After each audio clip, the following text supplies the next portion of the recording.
Punjabi radio ਜੋ S ਸੁਣ ਰਹੇ ਸਾਰੇ ਸਰੋਤਿਆਂ ਨੂੰ ਵਾਹਿਗੁਰੂ ਜੀ ਕਾ ਖਾਲਸਾ ਵਾਹਿਗੁਰੂ ਜੀ ਕੀ ਫਤਿਹ।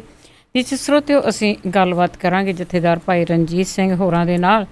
ਗੱਲਬਾਤ ਕਰਾਂਗੇ ਜਿਹੜਾ ਸਿਰਸੇ ਸਾਧ ਨੂੰ ਮਾਫੀ ਦਿੱਤੀ ਗਈ ਆ ਉਸੇ ਦੇ ਨਾਲ ਜਿਹੜੇ ਹੋਰ ਸਵਾਲ ਵੀ ਸਾਡੇ ਬਣਦੇ ਆ। ਇਸ ਵੇਲੇ ਸਿੱਖਾਂ ਦੇ ਹਿਰਦੇ ਬਲੁੰਦਰੇ ਹੋਏ ਆ ਅਤੇ ਬਹੁਤ ਸਾਰੇ ਜਿਹੜੇ ਸਵਾਲ ਆ ਉਹਨਾਂ ਦੇ ਜਵਾਬ ਸਾਨੂੰ ਚਾਹੀਦੇ ਆ। ਉਹਦੇ ਹੀ ਵਰਤਾਏ ਅਸੀਂ ਜਿਹੜੀ ਗੱਲਬਾਤ ਆ ਉਹ ਜਥੇਦਾਰ ਰਣਜੀਤ ਸਿੰਘ ਹੋਰਾਂ ਦੇ ਨਾਲ ਕਰਾਂਗੇ ਜੀ। ਉਹ ਜੋ ਸਾਡੇ ਨਾਲ ਲਾਈਨ 'ਤੇ ਜੁੜ ਚੁੱਕੇ ਨੇ। ਜਥੇਦਾਰ ਰਣਜੀਤ ਸਿੰਘ ਜੀ, ਵਾਹਿਗੁਰੂ ਜੀ ਕਾ ਖਾਲਸਾ ਵਾਹਿਗੁਰੂ ਜੀ ਕਾ ਖਾਲਸਾ ਵਾਹਿਗੁਰੂ ਜੀ ਕੀ ਫਤਿਹ ਜੀ। ਅਤੇ ਜੀ ਜਥੇਦਾਰ ਸਾਹਿਬ, ਆਪਾਂ ਗੱਲ ਕਰਦੇ ਹੈਗੇ ਆ ਜਿਸ ਤਰ੍ਹਾਂ ਤੁਸੀਂ ਪਹਿਲਾਂ ਵੀ ਦੱਸਿਆ ਆ ਸਿਰਸੇ ਵਾਲੇ ਸਾਧ ਨੂੰ ਮਾਫੀ ਦਾ, ਉਸ ਦੇ ਲਈ ਹੀ ਉਸੇ ਦੇ ਪਰਥਾਏ ਗੱਲਾਂ ਬਾਤਾਂ ਕਰਾਂਗੇ ਕਿ ਇਹ ਜਿਹੜਾ ਮਾਮਲਾ ਸੀਗਾ ਮੇਰੇ ਖਿਆਲ ਦੇ ਵਿੱਚ 2007 ਦੇ ਵਿੱਚ ਇਹ ਹੋਇਆ ਸੀਗਾ ਅਤੇ ਉਸ ਟਾਈਮ 'ਤੇ ਇਹ ਠੰਡੇ ਵਸ ਦੇ ਵਿੱਚ ਪੈ ਗਿਆ। ਅਤੇ ਤੁਸੀਂ ਉਹ ਦੱਸੋ ਕਿ ਉਸ ਵੇਲੇ ਕਿਹੜੇ ਜਥੇਦਾਰ ਸੀਗੇ ਅਤੇ ਹੁਣ ਜਿਹੜੇ ਜਥੇਦਾਰ ਆ ਕੀ ਇਹਨਾਂ ਨੇ ਕਿਹੜੀਆਂ ਗਲਤੀਆਂ ਕੀਤੀਆਂ ਆ ਇਸ ਕੰਮ ਦੇ ਵਿੱਚ? ਅਸਲ 'ਚ ਜਥੇਦਾਰ ਜਿਹੜੇ 7 ਦੇ ਵਿੱਚ ਉਹ ਵਦਾਂਤੀ ਜੀ ਸੀਗੇ ਜੀ। ਤੋ ਵਦਾਂਤੀ ਜੀ ਨੇ ਵੀ ਤਕਰੀਬਨ ਅੱਧੀ ਦਰਜਨ ਉਸ ਸਮੇਂ ਵੱਖਰੇ ਵੱਖਰੇ ਰੰਗ ਬਿਰੰਗੇ ਜਿਹੇ ਹੁਕਮਨਾਮੇ ਜਾਰੀ ਕੀਤੇ ਜਿਨ੍ਹਾਂ 'ਚੋਂ ਸਫਲ ਕੋਈ ਵੀ ਨਹੀਂ ਹੋਇਆ। ਤੋ ਉਸ ਟਾਈਮ 'ਤੇ ਵੀ ਇਹ ਹੁਕਮਨਾਮੇ ਜਿਹੜੇ ਆ ਬਕਾਇਦਾ ਜਿਹੜਾ ਮੀਡੀਆ ਐਡਵਾਈਜ਼ਰ ਆ ਬਾਦਲ ਦਾ ਉਹਦੇ ਆਫਿਸ 'ਚੋਂ ਬਣਦੇ ਸੀ ਅਤੇ ਉੱਥੇ ਸਾਈਨ ਹੁੰਦੇ ਸੀ। ਅਤੇ ਇਹ ਤਮਾਸ਼ਾ ਜਿਹਾ ਬਣਿਆ ਰਿਹਾ ਉਦੋਂ ਵੀ। ਕਦੀ ਇੱਕ ਤਰਲੋਚਨ ਸਿੰਘ ਜੀ ਕਹਿਣ ਲੱਗੇ ਕਿ ਮੈਂ ਲੈ ਕੇ ਆਇਆ ਇਹਦੀ ਚਿੱਠੀ ਰਾਮ ਰਹੀਮ ਦੀ। ਉੱਧਰੋਂ ਇੱਕ ਅਗਨੀਵੇਸ਼ ਜੀ ਸੀਗੇ ਜਿਹੜੇ ਆਰੀਆ ਸਮਾਜੀ ਨੇ ਹਰਿਆਣੇ ਦੇ, ਉਹ ਕਹਿੰਦੇ ਮੈਂ ਲੈ ਕੇ ਆਇਆ। ਸਰਨਾ ਸਾਹਿਬ ਕਹਿੰਦੇ ਮੈਂ ਲੈ ਕੇ ਆਇਆ। ਅਤੇ ਇੱਕ ਹੋੜ ਜੀ ਲੱਗੀ ਸੀ ਇੱਧਰ, ਬਾਬਾ ਧੁੰਮਾ ਜੀ ਬੈਠੇ ਸੀ ਚੰਡੀਗੜ੍ਹ 'ਚ, ਇੱਕ ਹੋੜ ਜੀ ਲੱਗੀ ਸੀ ਉਹਨੂੰ ਮਾਫੀ ਦਿਵਾਉਣ 'ਚ ਵੀ ਅਤੇ ਅੱਗੇ ਆਉਣ 'ਚ ਵੀ। ਉਹ ਸਮਝਦੇ ਸੀ ਉਸ ਟਾਈਮ 'ਤੇ ਸਾਡੇ ਲੀਡਰ ਵੀ ਪਤਾ ਨਹੀਂ ਇਹਦੇ ਵਿੱਚੋਂ ਕੀ ਅਸੀਂ ਸਭ ਕੱਢ ਲੈਣਾ। ਤਾਂ ਉਸ ਸਮੇਂ ਜਿਹੜੇ ਇਹ ਉਦੋਂ ਵੀ ਪ੍ਰੀ ਪਲੈਨਡ ਸਰਕਾਰ ਦੀ ਮਿਹਰਬਾਨੀ ਨਾਲ ਇਹ ਸਾਰਾ ਕੁਛ ਹੋਇਆ ਸੀ। ਅਕਾਲ ਤਖਤ ਨੂੰ ਤੇ ਇੱਕ ਵਰਤਿਆ ਗਿਆ ਸੀ ਇਹ ਗ੍ਰੰਥੀਆਂ ਦੇ ਥਰੂ। ਤਾਂ ਉਸ ਸਮੇਂ ਜਿਹੜੇ ਜਥੇਦਾਰ ਸੀ ਉਹਨਾਂ ਨੂੰ ਵੀ ਪਤਾ ਸੀ ਇਹ ਗਲਤ ਕੰਮ ਹੋ ਰਿਹਾ। ਜਿਹੜਾ ਅੱਜ ਆ ਜਿਹੜਾ ਇਹਨੂੰ ਵੀ ਪਤਾ ਵੀ ਇਹ ਗਲਤ ਕੰਮ ਹੋ ਰਿਹਾ। ਤਾਂ ਅੱਜ ਇਹਨਾਂ ਜਿਹੜਾ ਆਰਾਮ ਨਾਲ ਤੁਸੀਂ ਦੇਖੋ ਕੁਛ ਦਿਨ ਪਹਿਲਾਂ ਜਿਹੜੇ ਧੀਰ ਮਲੀਏ ਸੀ ਉਹਨਾਂ ਦੇ ਖਿਲਾਫ ਇਹਨਾਂ ਨੇ ਜਿਹੜਾ ਜੋ ਕੁਛ ਕੀਤਾ ਸੀ ਉਹ ਵੀ ਵਦੰਤੀ ਜੀ ਨੇ ਉਹਨਾਂ ਨੂੰ ਵਾਪਸ ਲਿਆ ਸੀ। ਵਦੰਤੀ ਜੀ ਨੇ ਬਿਨਾਂ ਸ਼ਰਤ ਬਿਨਾਂ ਕਿਸੇ ਪੇਸ਼ੀ ਦੇ ਉਹਨਾਂ ਨੂੰ ਪੰਥ 'ਚ ਵਾਪਸੀ ਕਰ ਲਈ ਸੀ ਉਹਨਾਂ ਦੀ। ਉਦੋਂ ਵੀ ਮੈਂ ਬੜੀ ਦੁਹਾਈ ਪਾਈ ਸੀ। ਮੈਂ ਵਦੰਤੀ ਜੀ ਨੂੰ ਪੁੱਛਿਆ ਸੀ ਕਿ ਤੁਸੀਂ ਦੱਸੋ ਵੀ ਉਹਨਾਂ ਨੇ ਆਦਿ ਗ੍ਰੰਥ ਦੀ ਬੀੜ ਗੁਰੂ ਅਰਜਨ ਦੇਵ ਜੀ ਦੀ ਆਤਮਾ ਵਾਪਸ ਕਰ ਦਿੱਤੀ ਆ, ਹਰਿਮੰਦਰ ਸਾਹਿਬ 'ਚ ਆ ਗਈ ਆ, ਜਾਂ ਫਿਰ ਉਹਨਾਂ ਨੇ ਡੋਲੀਆਂ ਖਿਡਾਉਣੀਆਂ ਬੰਦ ਕਰ ਦਿੱਤੀਆਂ ਨੇ, ਭੂਤ ਪ੍ਰੇਤ ਕੱਢਣੇ ਬੰਦ ਕਰ ਦਿੱਤੇ ਨੇ, ਜਾਂ ਫਿਰ ਤੁਸੀਂ ਦੱਸੋ ਤੁਸੀਂ ਖੇਡਣੇ ਸ਼ੁਰੂ ਕਰ ਦਿੱਤੇ ਆ। ਮਰਿਆਦਾ ਨਿਭੀ ਕਿਵੇਂ ਤੁਹਾਡੀ? ਪਰ ਜਵਾਬ ਨਹੀਂ ਆਇਆ। ਪਰ ਅੱਜ ਤੁਸੀਂ ਦੇਖੋ ਅਚਾਨਕ ਪ੍ਰਬੰਧਕ ਕਮੇਟੀ ਦਿੱਲੀ ਵੱਲੋਂ ਬੰਗਲਾ ਸਾਹਿਬ ਦੇ ਵਿੱਚ ਬਾਬਾ ਵਡਭਾਗ ਸਿੰਘ ਦਾ ਜਨਮ ਦਿਨ ਮਨਾਉਣ ਲੱਗ ਪਏ। ਇਸ਼ਤਿਹਾਰ ਨਿਕਲ ਆਏ, ਉੱਥੇ ਲੋਕਾਂ ਦਾ ਵਿਰੋਧ ਹੋਇਆ। ਵਿਰੋਧ ਦੇ ਕਾਰਨ ਉਹ ਕੈਂਸਲ ਹੋਇਆ। ਅਤੇ ਅਜੇ ਕੁਛ ਦਿਨ ਪਹਿਲਾਂ ਇਹਨੇ ਜਵਾਬ ਦਿੱਤਾ ਸੀ ਕਿ ਜੀ ਵਡਭਾਗ ਸਿੰਘ ਦਾ ਜਨਮ ਦਿਨ ਮਨਾਉਣਾ ਕੋਈ ਮਾੜੀ ਗੱਲ ਨਹੀਂ ਕਿਉਂਕਿ ਉਹਨਾਂ ਨੇ ਅੰਮ੍ਰਿਤਪਾਨ ਕਰ ਲਿਆ ਸੀ। ਪਰ ਤੁਸੀਂ ਦੇਖੋ ਇਹ ਗੁਰੂ ਸਾਹਿਬ ਜੀ ਦੇ ਜਿਹੜੇ ਧੁਰ ਵਿਰੋਧੀ, ਗੁਰੂ ਅਰਜਨ ਦੇਵ ਜੀ ਦੇ ਵਿਰੋਧੀ ਪ੍ਰਿਥੀ ਚੰਦ ਜੀ, ਫਿਰ ਗੁਰੂ ਤੇਗ ਬਹਾਦਰ ਸਾਹਿਬ, ਗੁਰੂ ਹਰਰਾਏ ਸਾਹਿਬ, ਗੁਰੂ ਹਰਕ੍ਰਿਸ਼ਨ ਜੀ, ਇਹਨਾਂ ਦੇ ਵਿਰੋਧੀ ਧੀਰਮਲ ਜੀ, ਅਤੇ ਇਹਨਾਂ ਦੇ ਬਾਰੇ ਗੁਰੂ ਕਾਲ ਤੋਂ ਚੱਲਿਆ ਆ ਰਿਹਾ ਮੀਣੇ ਮਸੰਦੀਏ, ਧੀਰਮਲੀਏ ਅਤੇ ਰਾਮ ਰਹੀਏ, ਇਹਨਾਂ ਨਾਲ ਮੇਲ ਨਹੀਂ ਕਰਨਾ। ਹਾਂ, ਅਗਰ ਕੋਈ ਧੀਰਮਲ ਜੀ ਦਾ ਕੋਈ ਸਿੱਖ ਕਹੇ, ਰਾਮ ਰਹੀਆਂ ਦਾ ਕੋਈ ਸਿੱਖ ਕਹੇ ਕਿ ਮੈਂ ਉਹ ਦਰ ਛੱਡਿਆ, ਮੈਂ ਗੁਰੂ ਘਰ ਨਾਲ ਜੁੜਨ ਲੱਗਾ, ਅਤੇ ਪੰਜਾਂ ਸਿੰਘਾਂ ਦੇ ਆ ਕੇ ਕਵੇ ਮੈਨੂੰ ਪੌਲ ਦਿਓ, ਮੇਰੇ ਗੁਨਾਹ ਦੀ ਮਾਫੀ ਕਰੋ, ਅਤੇ ਉਹਨੂੰ ਗੱਲ ਨਾਲ ਲਾਉਣਾ ਸਾਡਾ ਫਰਜ਼ ਬਣਦਾ। ਪਰ ਅਗਰ ਧੀਰਮਲ ਜੀ ਕਹਿਣ ਕਿ ਮੈਨੂੰ ਮਾਫ ਕਰੋ ਜਾਂ ਉਹਦਾ ਜਾਨਸ਼ੀਨ ਕਹੇ ਅਤੇ ਅਸੀਂ ਸਾਡਾ ਸਵਾਲ ਆਊਗਾ ਪਹਿਲਾਂ ਆਦਿ ਗ੍ਰੰਥ ਦੀ ਬੀੜ ਹਰਿਮੰਦਰ ਸਾਹਿਬ 'ਚ ਆਵੇ, ਫਿਰ ਜਿਹੜੇ ਤੁਸੀਂ ਇਹ ਭੂਤ ਪ੍ਰੇਤ ਕੱਢਣ ਦਾ ਜਿਹੜਾ ਗੁਰਮਤ ਦੇ ਉਲਟ ਦੁਰਮਤ ਵਾਲਾ ਕੰਮ ਕਰਦੇ ਹੋ ਇਹ ਬੰਦ ਹੋਵੇ। ਇਹਨਾਂ ਸ਼ਰਤਾਂ ਦੇ ਆਧਾਰ 'ਤੇ ਗੱਲ ਹੋ ਸਕਦੀ ਹੈ, ਅਦਰਵਾਈਜ਼ ਨਹੀਂ ਹੋ ਸਕਦੀ। ਪਰ ਅੱਜ ਜਿਹੜਾ ਤੁਸੀਂ ਦੇਖੋ ਇਸ ਗਿਆਨੀ ਗੁਰਬਚਨ ਸਿੰਘ ਵੱਲੋਂ ਪਹਿਲਾਂ ਜਨਮ ਦਿਨ ਮਨਾਉਣਾ ਵਡਭਾਗ ਸਿੰਘ ਦਾ, ਫਿਰ ਅਚਾਨਕ ਕਿ ਬੜੇ ਨਿਰਮਾਣਤਾ ਦੇ ਨਾਲ ਸੌਦਾ ਸਾਧ ਨੇ ਮਾਫੀ ਮੰਗੀ ਅਤੇ ਅਸੀਂ ਦੀਰਘ ਵਕਤ ਵਿਚਾਰ ਕਰਨ ਤੋਂ ਉਪਰੰਤ ਉਹਨਾਂ ਨੂੰ ਇਹ ਕਹਿ ਦਿੱਤਾ ਕਿ ਉਹਨਾਂ ਦਾ ਕੋਈ ਗੁਨਾਹ ਨਹੀਂ, ਉਹਨਾਂ ਦੇ ਸਪਸ਼ਟੀਕਰਨ ਤੋਂ ਅਸੀਂ ਸੰਤੁਸ਼ਟ ਹਾਂ। ਨਾਲ ਇਹ ਵੀ ਕਹਿ ਦਿੱਤਾ ਕਿ ਅੱਗੇ ਤੋਂ ਇਹੋ ਜਿਹਾ ਸਾਂਗ ਨਾ ਰਚਣ। ਜੇ ਸਵਾਂਗ ਰਚਿਆ ਤਾਂ ਫਿਰ ਮਾਫੀ ਕਿਉਂ? ਜੇ ਮਾਫੀ ਦਿੱਤੀ ਤਾਂ ਸਵਾਂਗ ਰਚਨ ਦਾ ਉਪਦੇਸ਼ ਕਿਉਂ? ਤੋ ਇਹਨਾਂ ਨੂੰ ਆਪ ਨੂੰ ਨਹੀਂ ਪਤਾ ਅਸੀਂ ਕੀ ਕਰ ਰਹੇ ਹਾਂ। ਸਾਰਾ ਕੁਛ ਇੱਥੇ ਤੇ ਚੰਡੀਗੜ੍ਹ ਦੇ ਵਿੱਚ ਮੀਡੀਆ ਐਡਵਾਈਜ਼ਰ ਦੇ ਦਰ ਤੋਂ ਉਹਦੇ ਆਫਿਸ ਦੇ ਵਿੱਚੋਂ ਹੋ ਰਿਹਾ, ਤੇ ਹੋ ਰਿਹਾ ਪੋਲੀਟੀਕਲ ਫਾਇਦੇ ਲਈ। ਅੱਜ ਤੁਸੀਂ ਦੇਖੋ ਜਿਸ ਤਰ੍ਹਾਂ ਹੀ ਇਹ, ਹਾਲਾਂਕਿ ਆਹ ਜਿਹੜੇ ਗ੍ਰੰਥੀ ਨੇ ਇਹ ਘਰਾਂ ਚੋਂ ਬਾਹਰ ਨਹੀਂ ਨਿਕਲ ਰਹੇ, ਇਹਨਾਂ ਦੇ ਟੈਲੀਫੋਨ ਬੰਦ ਨੇ, ਇਹਨਾਂ ਨੂੰ ਕੋਈ ਮਿਲ ਨਹੀਂ ਸਕਦਾ, ਇਹ ਆਪ ਪਬਲਿਕ ਦੇ ਵਿੱਚ ਨਹੀਂ ਜਾ ਸਕਦੇ, ਇਹਨਾਂ ਨੂੰ ਪਤਾ ਲੋਕ ਛਿੱਤਰ ਮਾਰਦੇ ਪਏ ਆ, ਪਰ ਉਹਦੇ ਬਾਵਜੂਦ ਜਿਹੜੇ ਅਕਾਲੀ ਲਾਣਾ ਹੈ ਜਿਨ੍ਹਾਂ ਨੇ ਵੋਟਾਂ ਲੈਣੀਆਂ ਹੈ ਉਹ ਆਪਣੇ ਗੁਰਦੁਆਰਿਆਂ 'ਚ ਵਿੱਚ ਅਨਾਉਂਸ ਕਰ ਰਹੇ ਨੇ ਕਿ ਬਾਬਾ ਜੀ ਦੀ ਫਿਲਮ ਦੇਖੋ, ਆ ਕੇ ਪਿਤਾ ਜੀ ਦੀ ਫਿਲਮ ਦੇਖੋ ਰਾਮ ਰਹੀਮ ਦੀ, ਗੁਰਦੁਆਰਿਆਂ ਦੇ ਵਿੱਚੋਂ ਅਨਾਉਂਸਮੈਂਟ ਹੋ ਰਹੀ ਹੈ। ਤੋ ਇਹ ਸਾਰਾ ਕੁਝ ਵੋਟਾਂ ਨੂੰ, ਕਦੀ ਨੂਰ ਮਹਿਲੀਏ ਦੇ ਪ੍ਰੋਗਰਾਮ ਕਰਵਾਏ ਸਿੰਘਾਂ ਦੀਆਂ ਜਾਨਾਂ ਲੈ ਕੇ, ਦਰਸ਼ਨ ਸਿੰਘ ਲੋਹਾਰਾ ਨੂੰ ਗੋਲੀਆਂ ਵੱਜੀਆਂ ਤੇ ਉਹਦਾ ਨੂਰ ਮਹਿਲੀਏ ਦੇ ਇੱਥੇ ਸਾਰੇ ਪ੍ਰੋਗਰਾਮ ਕਰਵਾਏ ਲੁਧਿਆਣੇ 'ਚ। ਇਸੇ ਤਰ੍ਹਾਂ ਹੀ ਜਿੰਨੇ ਵੀ ਇਹ ਨਕਲੀ ਗੁਰੂ ਨੇ ਆ ਹੁਣ ਨਿਰੰਕਾਰੀਆਂ ਦੇ ਦਰਬਾਰ ਲਗਵਾ ਰਹੇ ਨੇ। ਤੋ ਇਹ ਪ੍ਰਕਾਸ਼ ਸਿੰਘ ਬਾਦਲ ਨੇ ਸਹੁੰ ਖਾ ਲਈ ਹੈ ਕਿ ਗੁਰੂ ਰਾਮਦਾਸ ਦੇ ਦਰ ਦਾ ਪੈਸਾ ਲੁੱਟ ਕੇ, ਉਹਦੇ ਦਰ ਦਾ ਸਾਰਾ ਕੁਝ ਖਾ ਕੇ, ਹਰਾਮ ਖਾ ਕੇ, ਤੇ ਇਹ ਨਕਲੀ ਗੁਰੂਆਂ ਨੂੰ ਪੂਜਣਾ ਤੇ ਉਹਨਾਂ ਦੀ ਸੇਵਾ ਕਰਨੀ ਤੇ ਆਪਣੀ ਸਰਕਾਰ ਕਾਇਮ ਰੱਖਣੀ। ਮਤਲਬ ਸਿਰਫ ਇੰਨਾ ਕਿਹਾ, ਕੋਈ ਜਾਣ ਬੁੱਝ ਕੇ ਗਲਤੀ ਨਹੀਂ ਇਸ ਤਰ੍ਹਾਂ ਕਰਦਾ ਜਿਸ ਤਰ੍ਹਾਂ ਇੱਥੇ ਕੀਤੀ ਗਈ ਆ, ਨਾ ਹੀ ਕੋਈ ਇੰਨਾ ਮੂਰਖ ਆ ਕਿ ਅਕਾਲ ਤਖਤ ਤੇ ਪੰਥ ਤੇ ਗ੍ਰੰਥ ਦਾ ਸਿਧਾਂਤ ਹੋਵੇ ਤੇ ਉਹਨੂੰ ਇਹ ਨਹੀਂ ਸਮਝਣਾ ਹੋਵੇ ਵੀ ਮੈਂ ਕੀ ਕਰ ਰਿਹਾ। ਤੋ ਇਹ ਸਾਰਾ ਕੁਝ ਪ੍ਰੀ ਪਲਾਨਡ ਇਸ ਕਰਕੇ ਹੋ ਰਿਹਾ ਕਿ ਮੇਰੀ ਸਰਕਾਰ ਜਿਉਂਦੀ ਰਹੇ, ਇਹ ਜਿਹੜੇ ਸਿਧਾਂਤ ਨੇ ਇਹ ਖਾਨ ਖਸਮਾਂ ਨੂੰ ਗੁਰੂ ਦਾ ਮਿਸ਼ਨ ਜਾਵੇ ਢੱਠੇ ਖੋਜ, ਪਰ ਮੇਰੀ ਸਰਕਾਰ ਬਚੀ ਰਹੇ, ਮੇਰਾ ਪਰਿਵਾਰ ਬਚਿਆ ਰਹੇ ਜੀ। ਤੋ ਇਹ ਤੁਸੀਂ ਅੱਜ ਦੇਖੋ, ਅੱਜ ਜਿਹੜੇ ਮਜੀਠੀਆ ਪਰਿਵਾਰ ਆ, ਇਹ ਮਜੀਠੀਆ ਪਰਿਵਾਰ ਦੀ ਬੈਕਗਰਾਉਂਡ ਕੀ ਆ? ਇੱਕ ਰਣਜੋਤ ਸਿੰਘ ਮਜੀਠੀਆ ਹੁੰਦਾ ਸੀਗਾ, ਜਰਨੈਲ ਮਹਾਰਾਜਾ ਰਣਜੀਤ ਸਿੰਘ ਦਾ, ਇੱਕ ਨਾਲ ਸੰਧਾਵਾਲੀਆ ਜਰਨੈਲ ਸੀ। ਜਦੋਂ ਇਹ ਫਤਿਹਗੜ੍ਹ ਸਭਰਾ ਦੀ ਲੜਾਈ ਸਮਾਪਤ ਹੋਈ, ਹਾਰ ਗਈ ਲਾਹੌਰ ਦੀ ਫੌਜ, ਉਦੋਂ ਲਾਹੌਰ ਤੇ ਕਬਜ਼ਾ ਕਰ ਲਿਆ, ਕਿਲੇ ਦੇ ਵਿੱਚ ਦਾਖਲ ਹੋਈ ਅੰਗਰੇਜ਼ ਫੌਜ। ਅੰਗਰੇਜ਼ ਫੌਜ ਨੇ ਤਖਤ ਤੇ ਬੈਠੇ ਦਲੀਪ ਸਿੰਘ ਨੂੰ ਇੱਕ ਫਾਈਲ ਪੇਸ਼ ਕੀਤੀ ਸਾਈਨ ਕਰਨ ਲਈ। ਉਸਨੇ ਆਪਣੀ ਮਾਂ ਵੱਲ ਦੇਖਿਆ, ਮਾਂ ਨੇ ਕਿਹਾ ਜੇ ਮੇਰਾ ਪੁੱਤ ਆ, ਦਲੀਪ ਸਿੰਘ ਨੂੰ ਕਿਹਾ ਵੀ ਜੇ ਮੇਰਾ ਪੁੱਤ ਆ ਤੇ ਸਾਈਨ ਨਾ ਕਰੀ। ਉਸਨੇ ਸਾਈਨ ਨਾ ਕਰੇ, ਫਾਈਲ ਜਿਹੜੀ ਆ ਵਗਾ ਕੇ ਪਾਸੇ ਮਾਰੀ, ਉਹ ਅੰਗਰੇਜ਼ਾਂ ਨੇ ਚੁੱਕ ਕੇ ਜਰਨੈਲ ਦੇ ਅੱਗੇ ਕਰ ਦਿੱਤੀ। ਤੋ ਰਣਜੋਤ ਸਿੰਘ ਮਜੀਠੀਆ ਜਰਨੈਲ ਸੀ ਜਿਹਨੇ ਸਾਈਨ ਕੀਤੇ, ਜਿਸ ਤੋਂ ਫਿਰ ਨਾਲ ਸੰਧਾਵਾਲੀਆ ਜਰਨੈਲ ਸੀ ਉਹਨੇ ਸਾਈਨ ਕੀਤੇ, ਆਪਣਾ ਦਲੀਪ ਸਿੰਘ ਨੂੰ ਕੈਦ ਕੀਤਾ, ਤਖਤ ਤੋਂ ਧੂ ਕੇ ਲਾਇਆ। ਫਿਰ ਉਹਦੀ ਮਾਂ ਨੂੰ ਜਿੰਦਾ ਨੂੰ ਕੈਦ ਕੀਤਾ ਤੇ ਦੋਵਾਂ ਮਾਂ ਪੁੱਤਾਂ ਨੂੰ, ਹਾਲਾਂਕਿ ਬਹੁਤ ਛੋਟੀ ਉਮਰ ਦਾ ਸੀ ਦਲੀਪ ਸਿੰਘ, ਦੋਵਾਂ ਮਾਂ ਪੁੱਤਾਂ ਨੂੰ ਜੁਦਾ ਕਰਕੇ ਤੇ ਕੈਦ ਵਿੱਚ ਰੱਖ ਕੇ ਦਲੀਪ ਸਿੰਘ ਦਾ ਤੇ ਧਰਮੀ ਪਰਿਵਰਤਨ ਕਰ ਦਿੱਤਾ। ਤੇ ਜਿੰਦ ਕੌਰ ਨੇ ਜਿਹੜੇ ਦੁੱਖ ਝੱਲੇ ਉਹਨਾਂ ਦਾ ਅੰਤ ਕੋਈ ਨਹੀਂ, ਉਹ ਢਾਡੀ ਦੱਸ ਸਕਦੇ ਨੇ ਤੁਹਾਨੂੰ, ਤੁਸੀਂ ਸੁਣਿਆ ਵੀ ਆ। ਪਰ ਜਿਹੜਾ ਉਹਦੇ ਇਵਜ਼ ਦੇ ਵਿੱਚ ਇਹਨੂੰ ਅਫਜ਼ਾਨੇ ਵਜੋਂ ਰਣਜੋਤ ਸਿੰਘ ਮਜੀਠੀਆ ਨੂੰ ਇਨਾਮ ਮਿਲਿਆ, ਉਹ ਸਰਦਾਰਗੜ੍ਹ ਦੀ ਜ਼ਮੀਨ ਅੱਜ ਵੀ ਤੁਸੀਂ ਦੇਖ ਸਕਦੇ ਹੋ, ਜਿਹਦੇ ਵਿੱਚ ਕਈ ਰੇਲਵੇ ਸਟੇਸ਼ਨ ਆਉਂਦੇ ਆ। ਇਹ ਮਜੀਠੀਏ ਜਿਹੜੇ ਆਪਣੇ ਆਪ ਨੂੰ ਅਖਾਉਂਦੇ ਨੇ ਅੱਜ ਪੰਥ ਦੇ ਵਾਰਸ। ਆ ਸੁਖਵੀਰ ਦਾ ਸਾਲਾ ਹੋਣ ਕਰਕੇ ਆ ਸਾਡਾ ਵਾਰਸ ਬਣ ਗਿਆ, ਪੰਥ ਦਾ ਮਾਲਕ ਬਣ ਗਿਆ। ਆ ਕੈਰੋਂ ਪਰਿਵਾਰ ਜਿਹੜਾ ਬਾਦਲ ਦਾ ਜਵਾਈ ਹੋਣ ਕਰਕੇ ਸਾਡਾ ਮਾਲਕ ਬਣ ਗਿਆ। ਤੋ ਇਹ ਸਾਰੀ ਖੇਡ ਜਿਹੜੀ ਪੰਥਕ ਖੇਡ ਸੀ, ਪੰਥਕ ਰੂਹ ਖਤਮ ਕਰਕੇ, ਅਕਾਲੀ ਦਲ ਦੀ ਰੂਹ ਖਤਮ ਕਰਕੇ ਇੱਕ ਪੰਜਾਬੀ ਦਲ ਜਿਹੜੀ ਪਾਰਟੀ ਬਣਾ ਲਈ, ਉਹ ਵੀ ਘਰ ਪਰਿਵਾਰ 'ਚ ਰਹੀ। ਅੱਜ ਇੱਕ ਸਰਕਾਰ ਆ, ਸਰਕਾਰ ਤੇ ਬਣੀ ਨੌਜਵਾਨਾਂ ਦੀਆਂ ਲਾਸ਼ਾਂ ਤੇ, ਉਹਨਾਂ ਨੂੰ ਗੋਲੀਆਂ ਵੱਜੀਆਂ, ਅਕਾਲ ਤਖਤ ਸਾਹਿਬ ਢਹਿ ਗਏ, ਤੇ ਜਿੰਨੀ ਵੱਡੀ ਜਦੋਜਹਿਦ ਧਰਮ ਯੁੱਧ ਮੋਰਚੇ ਦੇ ਵੀ ਦਰਮਿਆਨ ਹੋਈ, ਉਹਦਾ ਸਾਰਾ ਹੀ ਮੁੱਲ ਪ੍ਰਕਾਸ਼ ਸਿੰਘ ਬਾਦਲ ਆਪ ਵੱਟ ਗਿਆ। ਜੋ 27 ਜਿਹੜੀਆਂ ਵੱਡੀਆਂ ਮਿਨਿਸਟਰੀਆਂ ਨੇ ਉਹ ਸਾਰੀਆਂ ਇਸ ਪਰਿਵਾਰ ਦੇ ਵਿੱਚ ਆ, ਜਵਾਈ ਕੋਲ ਆ, ਭਾਈ ਕੋਲ ਆ, ਪੁੱਤਰ ਕੋਲ ਆ, ਤੇ ਆਪਣੇ ਪੁੱਤਰ ਦੇ ਸਾਰੇ ਕੋਲ ਆ, ਨੋ ਵੱਖਰੇ ਰੰਗ ਲੱਗਣ ਡਈ ਹੈ। ਤੋ ਇਹ ਸਾਰਾ ਕੁਝ ਇੱਕ ਮਫਾਦ ਲਈ, ਇੱਕ ਸਵਾਰਥ ਲਈ ਇਹ ਪ੍ਰਕਾਸ਼ ਸਿੰਘ ਬਾਦਲ ਕਰ ਰਿਹਾ। ਤੇ ਮੈਂ 99 ਤੋਂ ਦੁਹਾਈ ਦੇ ਰਿਹਾ ਕਿ ਇਹ ਬਾਬੇ ਕਿਆਂ ਦਾ ਤਖਤ ਬਾਬਰ ਕਿਆਂ ਨੇ ਕਬਜ਼ਾ ਕਰ ਲਿਆ। ਇਹ ਅਮਰਵੇਲ ਦੀ ਤਰ੍ਹਾਂ ਸਾਡੇ ਸਿੱਖੀ ਦੇ ਰੁੱਖ ਤੇ ਛਾਇਆ ਹੋਇਆ। ਇਹਦਾ ਧਾਰਮਿਕ ਤੇ ਪੋਲੀਟੀਕਲ ਖੇਤਰ ਵਿੱਚ ਕਦੀ ਯਕੀਨ ਨਾ ਕਰੋ, ਪਰ ਮੇਰੀ ਸੁਣੀ ਨਹੀਂ ਕਿਸੇ ਨੇ। ਜੀ ਤੁਸੀਂ ਜਿਸ ਤਰ੍ਹਾਂ ਜ਼ਿਕਰ ਕੀਤਾ ਆ ਕਿ ਜਿਹੜੀ ਪੋਲਿਟਿਕਸ ਕਰਕੇ ਸਾਰਾ ਕੁਝ ਹੋ ਰਿਹਾ ਆ, ਸਾਡੇ ਮੀਰੀ ਤੇ ਪੀਰੀ ਦਾ ਸੰਕਲਪ ਹੈਗਾ ਕਿ ਮੀਰੀ ਤੇ ਪੀਰੀ ਸਾਡੇ ਇਕੱਠੇ ਆ, ਪਰ ਇਹਨਾਂ ਦੇ ਸਿਧਾਂਤਾਂ ਦੇ ਹਿਸਾਬ ਦੇ ਨਾਲ ਜਿਹੜਾ ਧਰਮ ਆ ਉਹਨੇ ਰਾਜਨੀਤੀ ਤੇ ਭਾਰੂ ਹੋਣਾ ਆ। ਪਰ ਇਹ ਜ਼ਰੂਰ ਦੱਸੋ ਕਿ ਅੱਜ ਕੱਲ੍ਹ ਰਾਜਨੀਤੀ ਧਰਮ ਤੇ ਭਾਰੀ ਕਿਉਂ ਆ? ਇਹ ਨਾ ਜੀ ਆਪਣਾ ਭਾਈ ਗੁਰਦਾਸ ਜੀ ਨੇ ਵੀ ਜ਼ਿਕਰ ਕੀਤਾ, ਬਾਬਾਣੇ ਘਰ ਰੀਤ ਹੈ ਗੁਰਮਤਿ ਗਾਡੀ ਰਾਹ ਨਿਭਾਏ। ਤੋ ਇੱਕ ਤੇ ਦੁਨੀਆ ਦਾ ਪਾਤਸ਼ਾਹ ਹੁੰਦਾ, ਉਹਦੀ ਮਰਿਆਦਾ ਦੱਸਦੇ ਨੇ ਭਾਈ ਗੁਰਦਾਸ ਜੀ, ਦੁਨੀਆਵਾਂ ਪਾਤਸ਼ਾਹ ਹੋਏ ਦੇ ਮਰੇ ਪੁੱਤੇ ਪਾਤਸ਼ਾਹੀ। ਉਹਦੀ ਰੀਝ ਹੁੰਦੀ ਕਿ ਮੇਰਾ ਪੁੱਤ ਪਾਤਸ਼ਾਹ ਬਣੇ ਤੇ ਉਹਨੂੰ ਦੇਖ ਕੇ ਉਹ ਮਰਨਾ ਚਾਹੁੰਦਾ।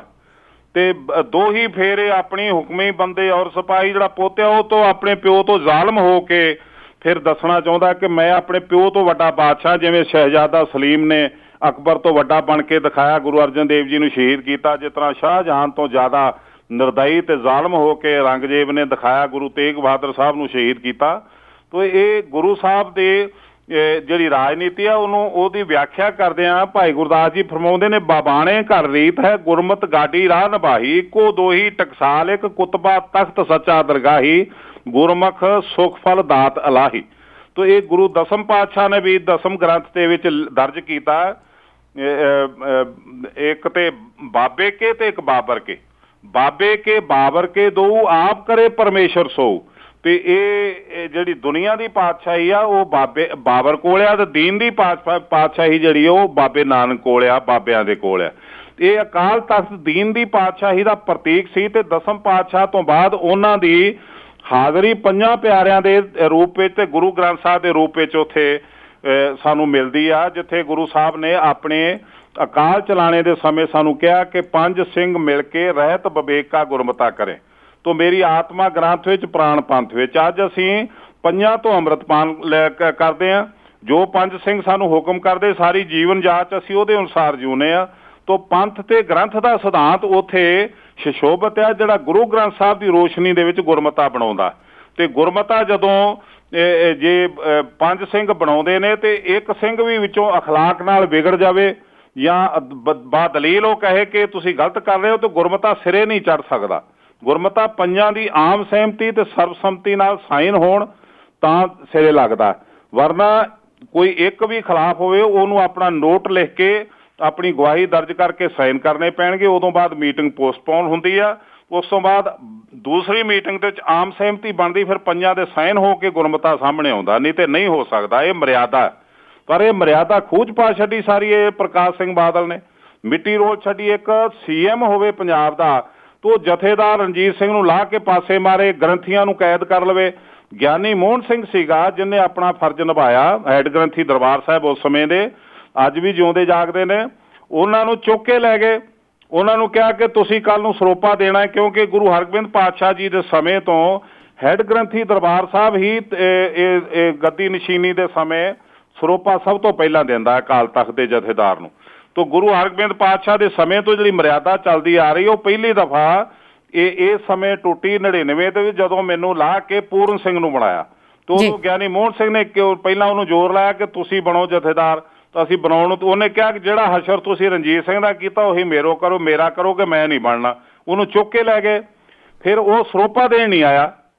ਪਰ ਜਿਹੜੇ ਲਾਲਚੀ ਗ੍ਰੰਥੀ ਸੀ ਕਿ ਗਿਆਨੀ ਮੋਹਨ ਸਿੰਘ ਤੋਂ ਬਾਅਦ ਸਾਨੂੰ ਹੈਡ ਗ੍ਰੰਥੀ ਬਣਾ ਦੇਣਗੇ, ਰਣਜੀਤ ਸਿੰਘ ਤੋਂ ਬਾਅਦ ਸਾਨੂੰ ਜਥੇਦਾਰ ਬਣਾ ਦੇਣਗੇ, ਉਹਨਾਂ ਨੇ ਲਾਲਚ ਵਸ ਆ ਕੇ ਇੱਕ ਤੋਂ ਬਾਅਦ ਇੱਕ ਗ੍ਰੰਥੀ ਤਖਤ ਤੇ ਬੈਠਾ, ਉਹਨੂੰ ਲਾਇਆ, ਦੂਸਰਾ ਚੜ ਗਿਆ ਤੇ ਦੂਸਰਾ ਗ੍ਰੰਥੀ ਸਰੋਪਾ ਦੇਣ ਲਈ ਅੱਗੇ ਆ ਗਿਆ।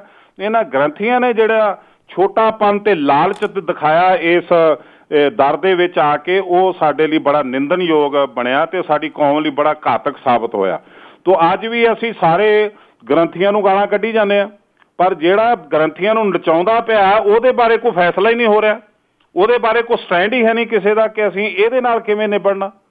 ਤੋ ਸਾਰੀ ਖੇਡ ਆ ਉਹ ਵਿਗੜੀ ਉਦੋਂ ਜਦੋਂ ਦੀਨ ਦੀ ਪਾਤਸ਼ਾਹੀ ਦੁਨੀਆ ਦੇ ਪਾਤਸ਼ਾਹੀ ਦੇ ਅਧੀਨ ਆ ਗਈ, ਤੇ ਇਹ ਦੁਨੀਆ ਦੇ ਝੂਠੇ ਤੇ ਜਿਹੜੇ ਇਹ ਭੂਪਤ ਰਾਜੇ ਦਿਵਸ ਚਾਰ ਕੇ ਝੂਠੇ ਕਰਤ ਨਵਾਜਾ, ਜਿਹੜੇ ਝੂਠੇ ਪਾਤਸ਼ਾਹ ਤੇ ਪਾਪ ਕਰਕੇ ਪੈਸਾ ਇਕੱਠਾ ਕਰਦੇ ਨੇ, ਉਹਨਾਂ ਨੇ ਦੀਨ ਦੀ ਪਾਤਸ਼ਾਹੀ ਨੂੰ ਆਪਣੇ ਹੁਕਮ ਦੇ ਅੰਦਰ ਲੈ ਲਿਆ।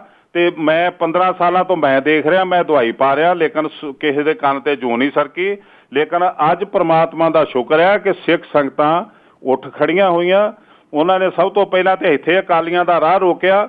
ਇਹ ਜਿਹੜਾ ਪ੍ਰੋਟੈਸਟ ਦੇਖ ਕੇ ਕੁਝ ਪੰਜਾਬ ਦੇ ਲੋਕਾਂ 'ਚ ਜਾਨ ਪਈ, ਤੇ ਉਹ ਜਿਹੜੀ ਜਾਨ ਪਈ ਉਹਦੀ ਵਜ੍ਹਾ ਨਾਲ ਅੱਜ ਗ੍ਰੰਥੀਆਂ ਨੇ ਜਦੋਂ ਬੁਰਾ ਕੀਤਾ ਤੇ ਉਹਨਾਂ ਦੇ ਖਿਲਾਫ ਉੱਠ ਖੜੇ ਹੋਏ। ਪਰ ਅਜੇ ਵੀ ਸਾਡੀ ਸੋਚ ਜਿਹੜੀ ਆ ਉਹ ਸੁੰਗੜੀ ਹੋਈ ਸੋਚ ਆ। ਅਜੇ ਵੀ ਅਸੀਂ ਇਹ ਤੈਅ ਨਹੀਂ ਕਰ ਪਾ ਰਹੇ ਕਿ ਗ੍ਰੰਥੀ ਜਿਹੜੇ ਆ, ਜੇ ਇਹ ਜੀ ਅਗਰ ਹੁਕਮਨਾਮਾ ਵਾਪਸ ਲੈ ਲੈਣ ਤੇ ਫਿਰ ਠੀਕ ਹੋ ਜੂ ਸਾਰਾ ਕੁਝ, ਫਿਰ ਗਾਂ ਕਿਵੇਂ ਠੀਕ ਕਰਨਗੇ? ਇਹਨਾਂ ਤੋਂ ਕਿਤੇ ਅਚਾਨਕ ਗਲਤੀ ਹੋਈ ਆ, ਪ੍ਰੀ ਪਲਾਨਡ ਸੋਚ ਕੇ ਗਲਤੀ ਕਰਨ ਵਾਲੇ ਫਿਰ ਵੀ ਜੇ ਦੁਬਾਰਾ ਹੁਕਮਨਾਮਾ ਵਾਪਸ ਲੈ ਕੇ ਫਿਰ ਵੀ ਬਹਿ ਜਾਣਗੇ ਤਖਤਾਂ, ਫਿਰ ਸਾਨੂੰ ਕੀ ਦੇਣਗੇ?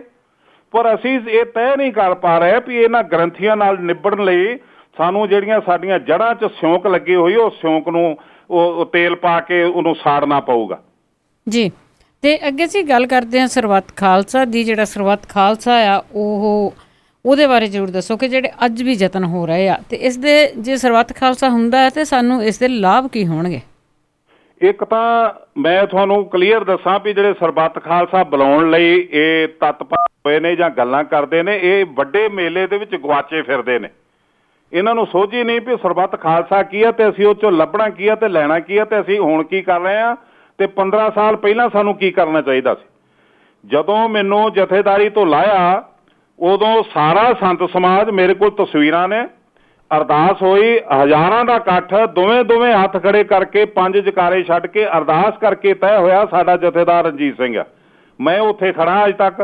ਤੇ ਇਹ ਸਰਬੱਤ ਖਾਲਸਾ ਹੁਣ 15 ਸਾਲਾਂ ਬਾਅਦ ਬੁਲਾ ਕੇ ਕਹਿੰਦੇ ਅਸੀਂ ਹੁਣ ਜਥੇਦਾਰ ਨਵੇਂ ਚੁਣਾਂਗੇ। ਤੇ ਜਿਹੜਾ ਪਹਿਲਾ ਫੈਸਲਾ ਤੁਹਾਡਾ ਉਹ ਕਿੱਥੇ ਗਿਆ? ਉਹਦੇ ਲਈ ਤੁਸੀਂ ਸੰਗਤ ਅੱਗੇ ਜਵਾਬ ਦੇ ਨਹੀਂ, ਪਰ ਤੁਹਾਡਾ ਮਤਲਬ ਨਿਕਲ ਗਿਆ ਤੇ ਤੁਸੀਂ ਛਾਲ ਮਾਰ ਕੇ ਪਾਸੇ ਹੋ ਗਏ, ਅਗਲਾ ਪਵੇ ਖੂਹ 'ਚ।